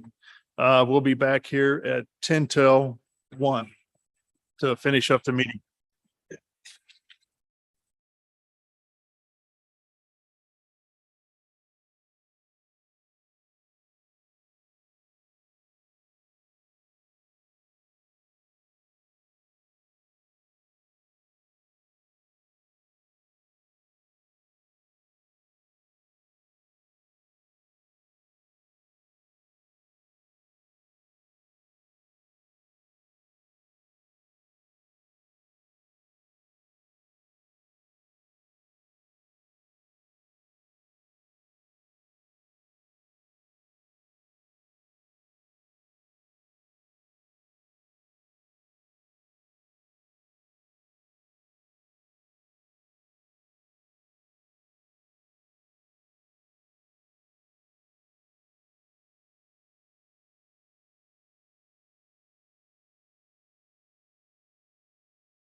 Commissioner Hill, is she back?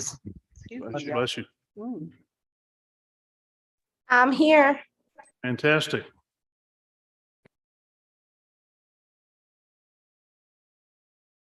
Okay, I think everybody's back. Thank you for the break, and we're ready to start and reconvene our meeting beginning with docket item 6.1 and 6.2, please. Docket item 6.1 is case number CPC 2022-00167. A request to consider amending the Midtown Plaza area plan by changing the recommended land use from residential medium high density to residential high density on about 1 acre located on the west side of Oak between 31st Street on the north and Linwood Boulevard on the south. And docket item 6.2, case number CPC 2022-00163.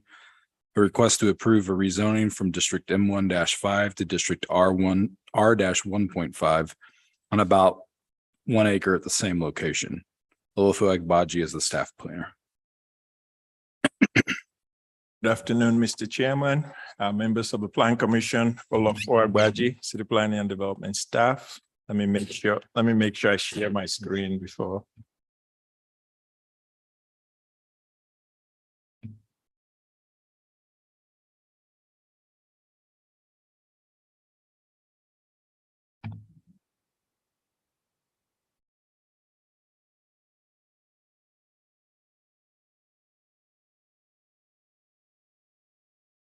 Okay, this next two companion cases, so request to amend the area plan and also to rezone. This is a project name is Martini Flats. And if you can promote Robbie Young, I don't know if Kevin Green is on the line, and I think Steve Warger. The site is located in the Midtown, or just the North Midtown. So you can see where my arrow is pointing. Generally, as you can see, south of downtown on the south side of 31st Street. This is an area view of the site. It's just south of 31st on Oak between 31st and Linwood Boulevard. Surrounding uses include Union Hill development to the north. KCP TV is just to the west of the site. Main Street is further west. I think we just talked, you guys, docket item number 3 was just off the site on 31st Street, about 6 blocks away. Gilliam Road is on the east side of the site. Linwood Boulevard is to the south, and south of Linwood is Costco and Home Depot, as you can see. This is a actual view of the site looking north. The top picture is looking north. So what you see to the north is Edding Casey, which has a cafe and then the pantry. And to the south, the picture on the south is a view of the site, which is to your right, looking south. So as you can see, it's a vacant 5 parcels, about 1.3 acres. And this is it, 5 parcels, 1.3 acres. To the north is just south of the Martini corner, where you have the Tower Tavern and Made in KC. This is an industrial building, and south of that, just south on Gilliam, is a gas station. So you can see there are existing multi-family buildings zoned R1.5, and then further south are single-family residents. Directly south of this parcel are 2 existing single-family homes. And again, the 2 requests amend the area plan from residential medium high density to residential high density, and then to rezone from M1, it's currently zone manufacturing, to district R1.5. This is within the Midtown Plaza area plan, which recommends medium high density. And this density allows up to 29 units per acre, and it's also compatible with the R1.5. And what that means is with the proposed amendment to this plan, and which would then make the rezoning to R1.5 compatible with the Midtown area plan. Again, the uses, the lot building and development standards will have to be met for any development that's coming.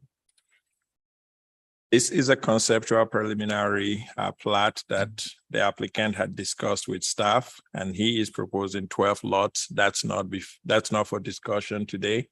And if and when they come with the preliminary plat, we will address all of staff's concern at that time. But today's focus is just on the area plan amendment and the rezoning. The plat is not for discussion. I reviewed this against the zoning criteria for amending the zoning and land use area plan as outlined in 88-51508.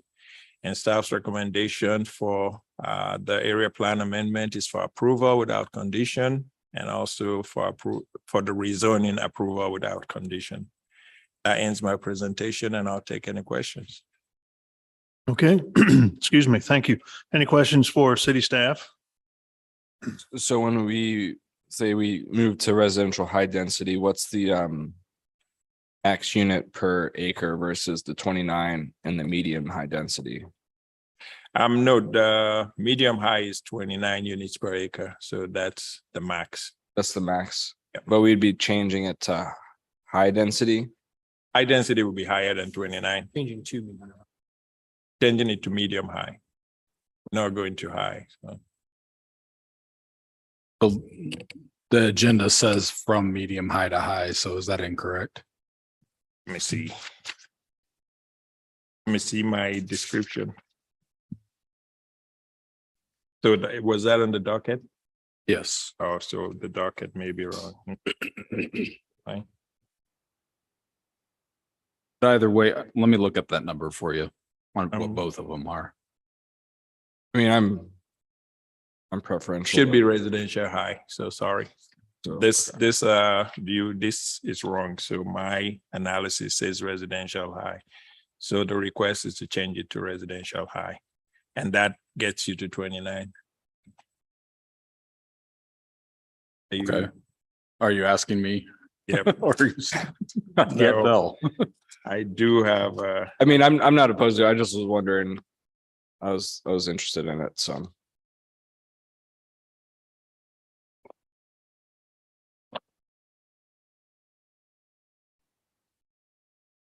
a residential medium high is 17.4 and residential high is 19. So. Okay.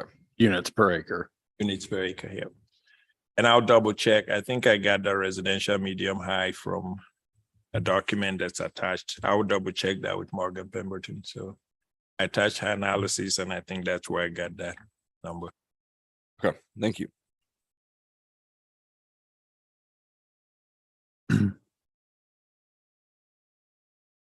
I haven't had a chance to check the existing zoning to what you're proposed for the zoning. Is there a reason to rezone? Isn't single family and what's looking to be placed there, isn't that permitted through the M1? It is as a special use permit. You need a special use permit for that? So they would have still had to do a special use permit. That would have sent them to the BZA before they did preliminary plat. And to be compatible with the existing land use, they had to go to the same, amend the area plan so they could then go to the same zoning as is adjacent to the west. So the R1.5 is what the zoning is to the west. And those are mixed use and single family homes also.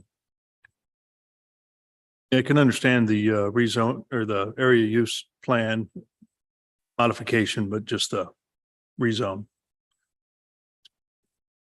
It would have just made their steps more, I want to say wonky, because they would have had to, I think, still do the area plan amendment, but we wanted to bring it to CPC and take it to council. And if they are doing the plotting and they need to do any waivers, they'll have to still go to city council.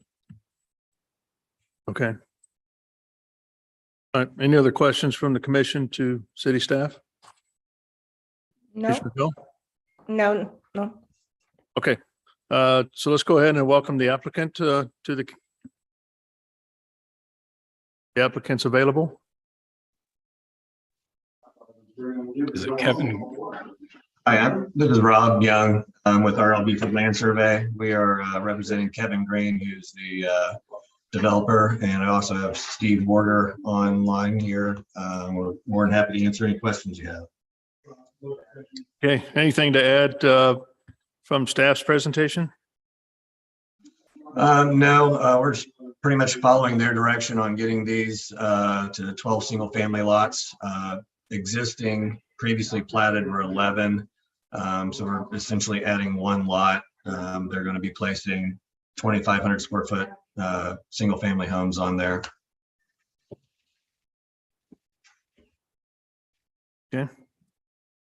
All right, any questions from the commission to the applicant? Okay, let's go ahead and open it up for public testimony. If there's anybody out there that would like to speak regarding docket item number 6, 6.1 and 6.2, please come forward or raise your hand using the Zoom feature. Doesn't appear there's anyone in the chamber, and there's someone online named Kevin Green with their hand raised. I think he's part of the applicant. Is the developer? Oh, is he? Okay. And then there's no one, Mr. Chair. Okay, we'll go ahead and close public testimony. Anything else you'd like to add, applicants?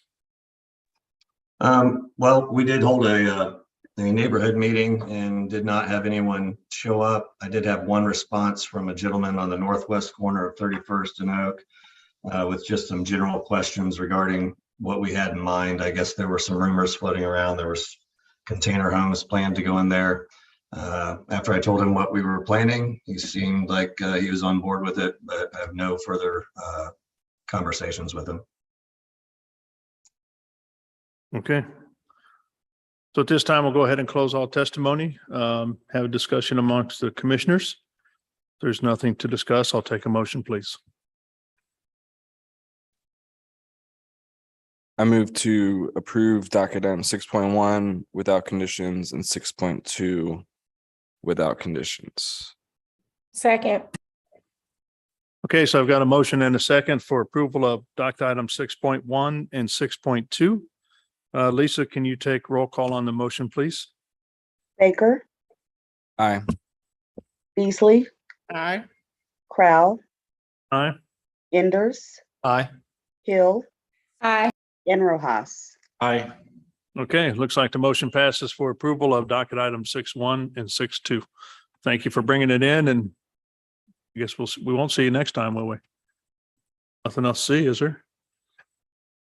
Good luck with the project. I think so. All right, let's go ahead. Docket item number 7, please.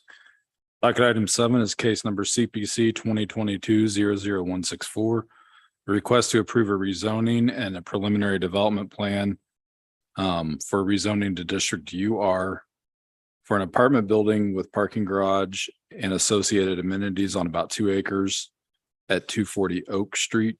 Larissa Chambi is the staff planner.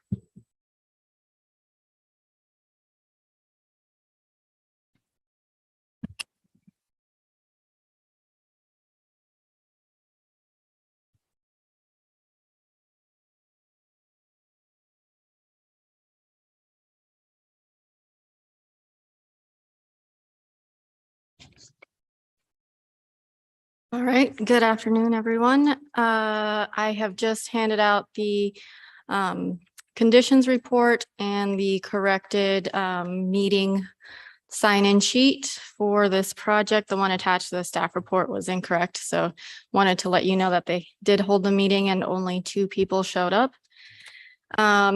This project is for the 3rd and Grand located at 240 Oak Street. The applicant is seeking approval of a rezoning from District UR to District UR and the approval of a preliminary development plan for a 5-story apartment building with 256 units, podium parking garage, basement garage, and amenity areas. It's located in the greater downtown area. This is a site or a slide showing the current zoning. As you can see, it's in the UR. This site was part of the River Market Development Plan that was approved in 1984. that used PIEA funds, and so it was required to rezone to UR. The subject property was approved to be used as a parking lot with 185 parking stalls. The applicant is requesting a major amendment to the previously approved development plan. The subject property is located along Grand Boulevard, as you can see on this slide. Here's the aerial of the lot. The basement level parking is accessed via Oak Street, and the ground level parking is accessed off 3rd Street. There are 231 parking spots proposed for a parking ratio of 0.94 spaces per unit. The code states that uses within the downtown streetcar area are not required to provide off-street parking.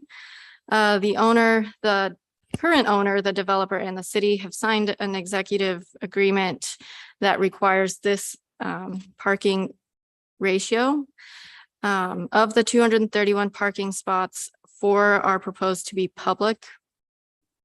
The applicant is also in the process of transferring the right-of-way, which can be seen just with the diagonal lines along Grand Boulevard, to the city for improvements. City staff met with the KCATA, Public Works, and the Streetcar Authority to create a condition ensuring that sidewalks, street trees, and bike racks are placed, are taken care of by the developer, and that's condition 7. The proposed development is built to the lot line, and it's better shown here. And because of its location to that lot line, there's no way for them to meet the Boulevard and Parkway standards. Because of this, they're proposing alternative landscaping that will be provided through a alternative landscaping plan when they come through with their final UR plan. And this shows the second level of the proposed building with the amenity area. The construction materials proposed for the building are brick, cast stone, EIFS, stucco, metal, and metal mesh and lap siding. They're also proposing art and murals as ways to activate that area of that facade along Grand as a way to meet their landscaping requirements. The applicant is currently seeking 2 deviations due to the parking agreement that was signed by the developer, the right-of-way acquisition by the city, and the shape of the lot. And I can go back to that slide so you can take a look.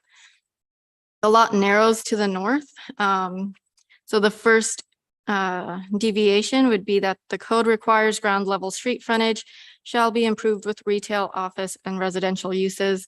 The area that staff was considering would be ideal for the retail, office, residential is located to the north of the lot where it narrows. That's where the parking that's required by the parking agreement is located. And if the commission believes that the number of parking spaces is appropriate, then staff supports that deviation. The second deviation is that the code does not allow for a parking garage to front the boulevard. And that's also not feasible due to the parking agreement. And staff is supportive of that deviation as well. The parking agreement listed an interest in preserving the transit-oriented development. However, the ratio of 0.94 spaces per unit doesn't result in the best transit-oriented development along the boulevard and the streetcar line. However, the parking agreement took place prior to the applicant submittal, so staff does not believe that we can ask for a reduction in the parking. The Greater Downtown Area Plan does call for doubling the population and increasing the density in this area, but it also does encourage for the private development to support and reinforce pedestrian activity. The development is transferring a portion of its lot to the city streetcar, to the streetcar extension and the cycle tracks. And staff worked with multiple other agencies to ensure that when that's placed, it'll be, the developer will make a payment in lieu for the full cost of the bicycle parking, streetcars, and sidewalks as required by Chapter 88, or that the developer will be in charge of installing them, and that'll be up to the Director of Public Works when the time comes. The developer has also not provided a plan identifying which trees will be preserved or removed. However, staff assumes since most of the existing trees are located as interior landscaping of the parking lot, that they will all be removed, and the applicant can confirm that. And this, the area shaded yellow just shows that area that'll be part of the city right of way. And then the red, I believe, are planter boxes and tree wells.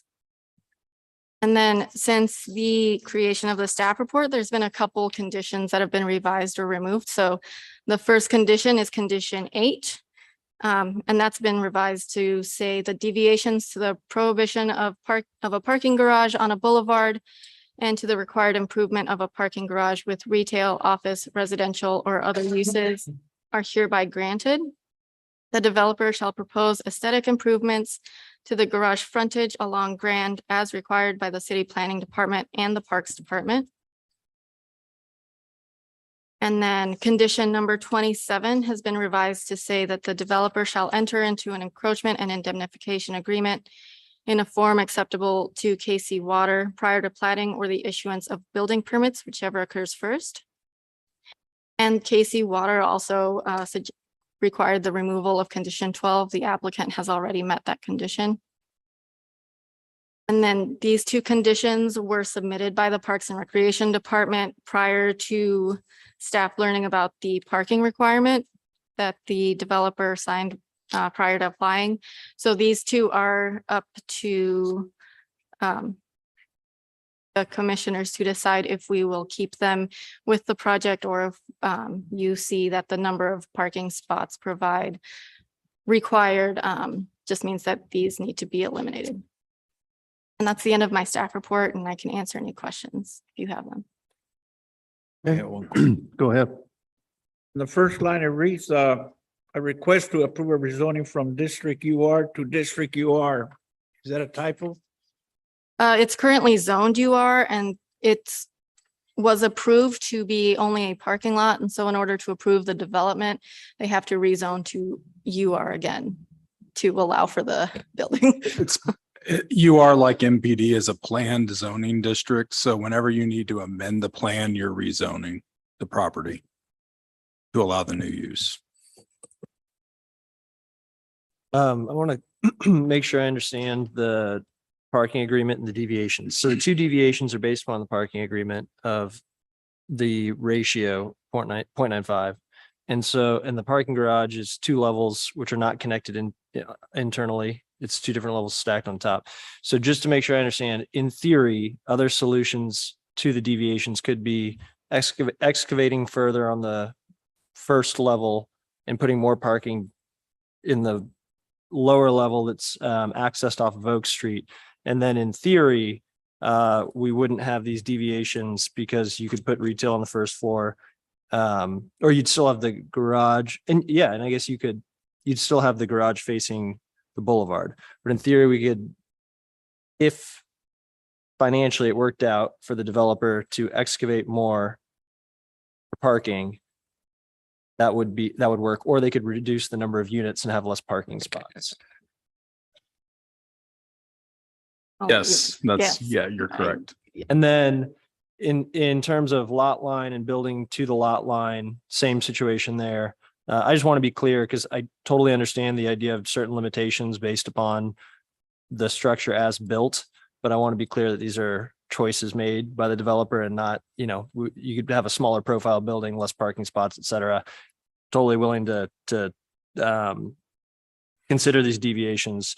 But once we get to the applicant's presentation, now that you've confirmed that, I would love to have you speak to that. I'd like to hear about the parking because I know that the site with KCATA, there's been a lot of conversation about what that parking looks like and who has spots and who doesn't. So I think we'll get a better picture. Okay, any other questions from the commission? Is this the parking lot that's next to cold storage building? Yes. Yes. Directly to the west. West. Okay, let's go ahead and welcome the applicant then to talk about the project. Well, thank you very much for having us last on your agenda. We appreciate that. Joining me today is Patrick Reuter with Clover Architects and John Erpelding with Olson Engineers, Mike McKean with EPC Real Estate Group, and I'm Bill Crandall with CBC Real Estate Group, and we've formed a joint venture to actually respond to an RFP that was issued, I think about this time 3 years ago, right before COVID hit. And we've been working with KCATA, really the planning department, the city, the streetcar folks, the bike folks, for the last 2 or 3 years. There's been a variety of things that we've had to accomplish to try to get this project moving forward. So we're here today asking for consideration of this approval. Mr. Crandall, can you speak more into the microphone, Excuse me, please? I'm sorry, pardon me. Sure. Yep, there you go. Yeah, okay, Perfect. pardon me. So let me try to address a couple of the parking issues if I can, if that's appropriate to do.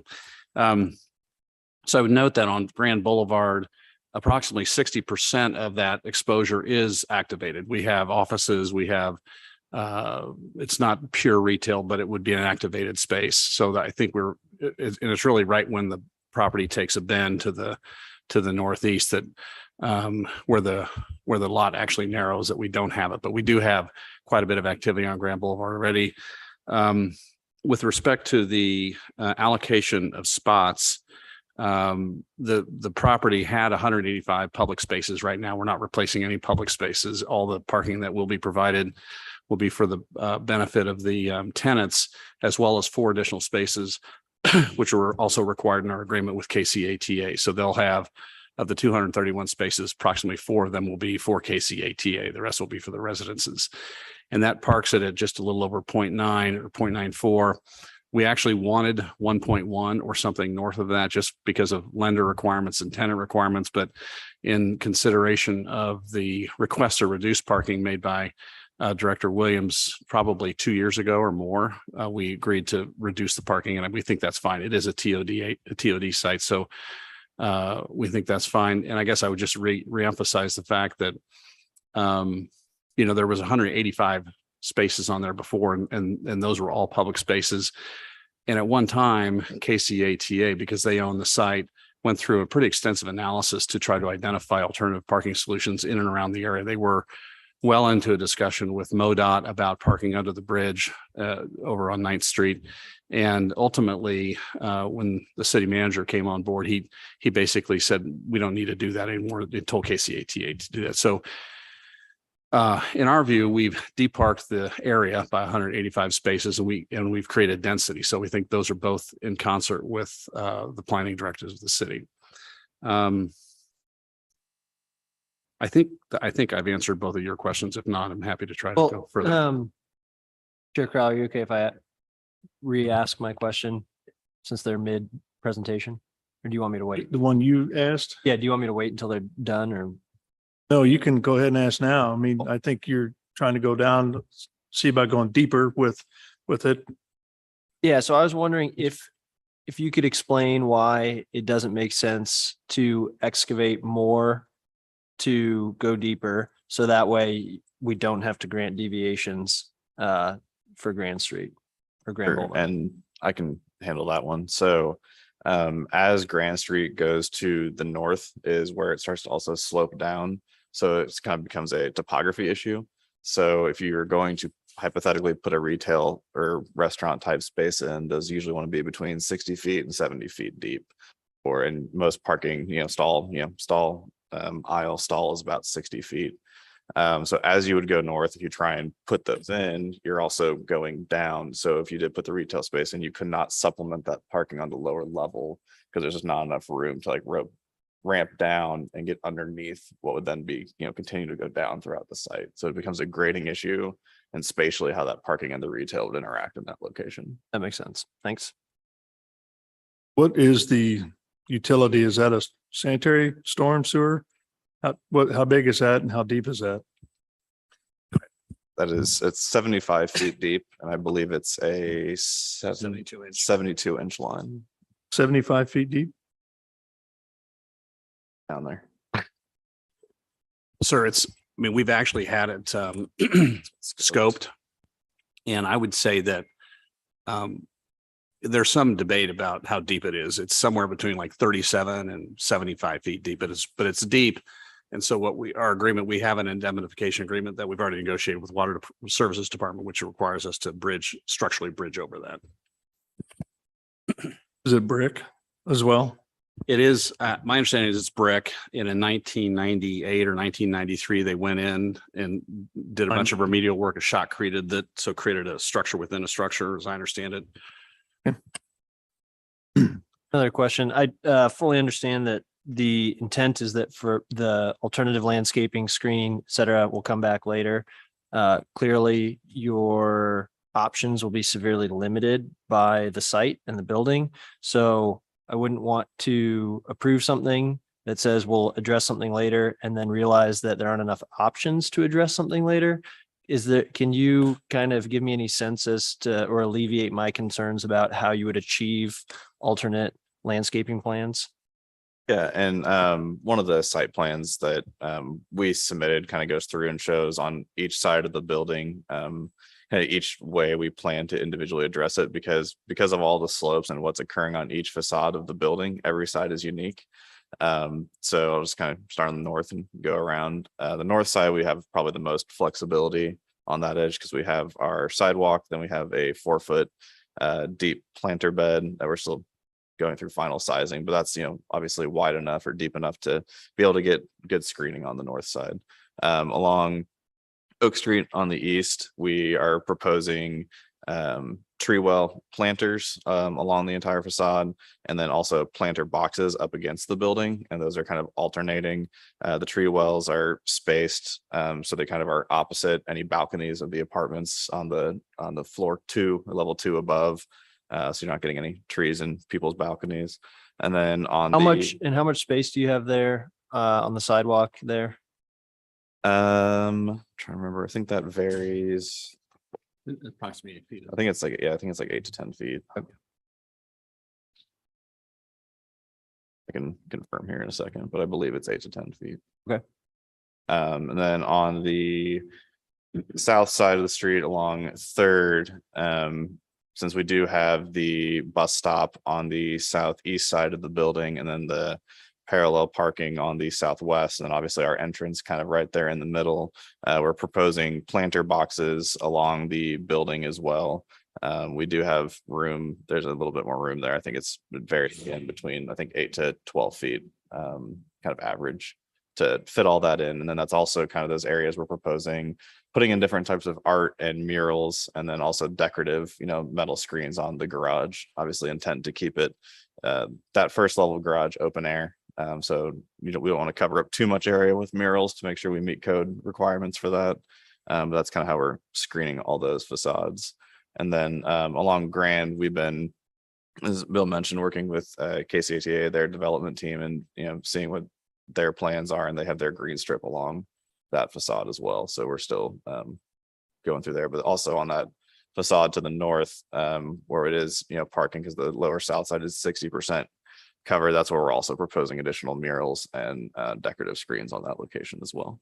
On that north elevation, is that where it looks like there are grasses also? The green. Is that intent, or is that what will also be done? I'm sorry, can you on the north elevation on one of the renderings, it looks like there are grasses planted. Is that also part of the plan there? Yes, those will be some sort of plantings, whether it's fountain grass. We haven't done the final landscaping plan yet, but some sort of screening there. Thank you. That was helpful. Appreciate it. And there won't be a streetcar stop here going to Berkeley Riverfront Park, right? There's no one. A streetcar stop. There's a streetcar stop on the plans at 3rd and Grand. Okay. Just on the north side of the intersection. Okay. Thanks. Anybody else have any questions? Any issues with the FAA on the height of this building? Because right across the street, they had a condition for that. We actually just received our approval letter earlier this week, or last week, Thursday. Okay. So we're good to go there. Which will be built first, your building or the streetcar stuff? I don't know the answer to that question, to be honest with you. I know the streetcar design is 100% complete construction documents and they're in internal review for quality right now. We have already scheduled or I will schedule a meeting. I haven't, it's not on the calendar yet, but I'm seeking everybody's calendar input at this point, but trying to get a coordination meeting between streetcar construction folks and our team. They haven't hired their contractor yet. So Yeah, not that I know of. They Right. probably have the same one, the streetcar constructors. it could, did I the think Main they're Street. bidding it, but it could very well be the same people. I don't know, but I've committed to Linda Clark and Tom Jaron that we'll be happy to coordinate with them because we don't want to construct something that they're going to have to demolish to build and likewise, so Right. as it relates to the sidewalk and bike lane improvements, everything on the Grand Boulevard side, we'll have to work not only to cooperate with them on the timing of that, but all the lay down and everything else that's going to go on associated with it. But Yeah. we're already actively trying to coordinate that with them. Yeah. Sounds like a critical path item. Yeah. Yeah. Okay. If nobody else has any questions, let's go ahead and open it up for public testimony. If there's anybody out there that would like to speak regarding docket item number 7, please come forward or raise your hand using the Zoom feature. Doesn't look like we have anyone in the chamber and no one is raising their hand on Zoom. Okay, so we'll go ahead and close testimony. I'm sorry, Commissioner Hill, do you have any questions on this project? Okay, I don't. Thank you for always thinking of me. absolutely. All right, anything else to add on the project? We would just like to thank staff and for their efforts and Larissa's continued effort, even this morning, to try to get some of these conditions cleared up. So we appreciate that. Sure. Okay. Are the conditions that you have modifications, are they in this new packet you handed out, or we still need to modify? I'll pull up the slides. They were getting modified throughout the morning, so Okay, I can pull so up the this slide. is no longer relevant either? Yeah, that's out of date now. Okay. Yeah, so I think we're gonna want to strike 24, since that's one that asks the developer to fully comply with Parkway and Boulevard standards. But 25 says developer shall submit a streetscape plan for Grand Boulevard. And so that seems like that would be fine to leave in. Appreciate that.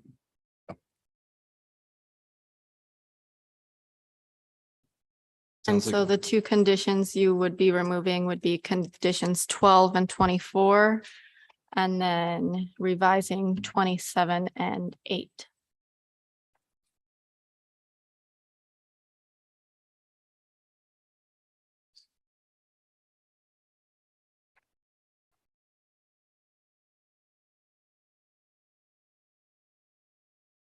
You have them on the screen, right? I have, when Yeah, I I was have both of curious. them, I if, can click them both. Is 12 and 27 the same thing? Are they redundant?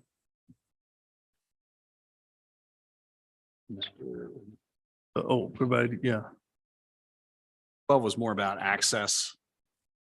And 27 was more about the structural. okay, They're about the same issue, but they're two Yeah. different aspects of the same okay, issue. all right. All right, Chair Corral, I move to approve docket item 7 with conditions and the following changes. Updating conditions number 8 and 27 per the staff presentation, and removing conditions 12 and 24. Second.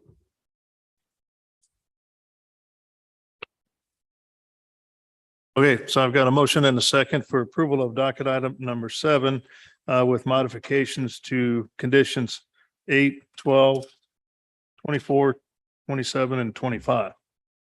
All right, as stated by city staff. Lisa, can you take roll call on that motion, please?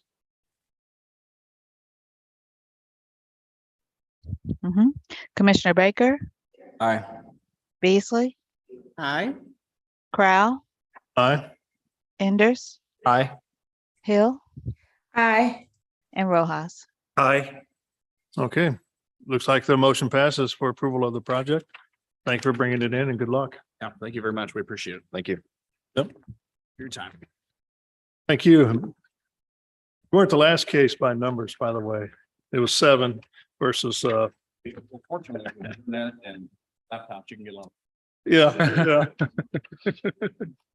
All right, thank you. So is there anything else that needs to be brought before the commission? Commissioner Hill? Nope, nothing for me. Okay. What's our meeting looking like next time, now that we've continued? 8 cases, 9? I'll have to, Lisa, have you been updating the continued cases already? Because I think the number has changed. I'm looking at it now. Yes, I did. 23 cases. 23? Some of them might be companion, so it might be more like 18, but Okay. actual projects. I think I'll be here next time.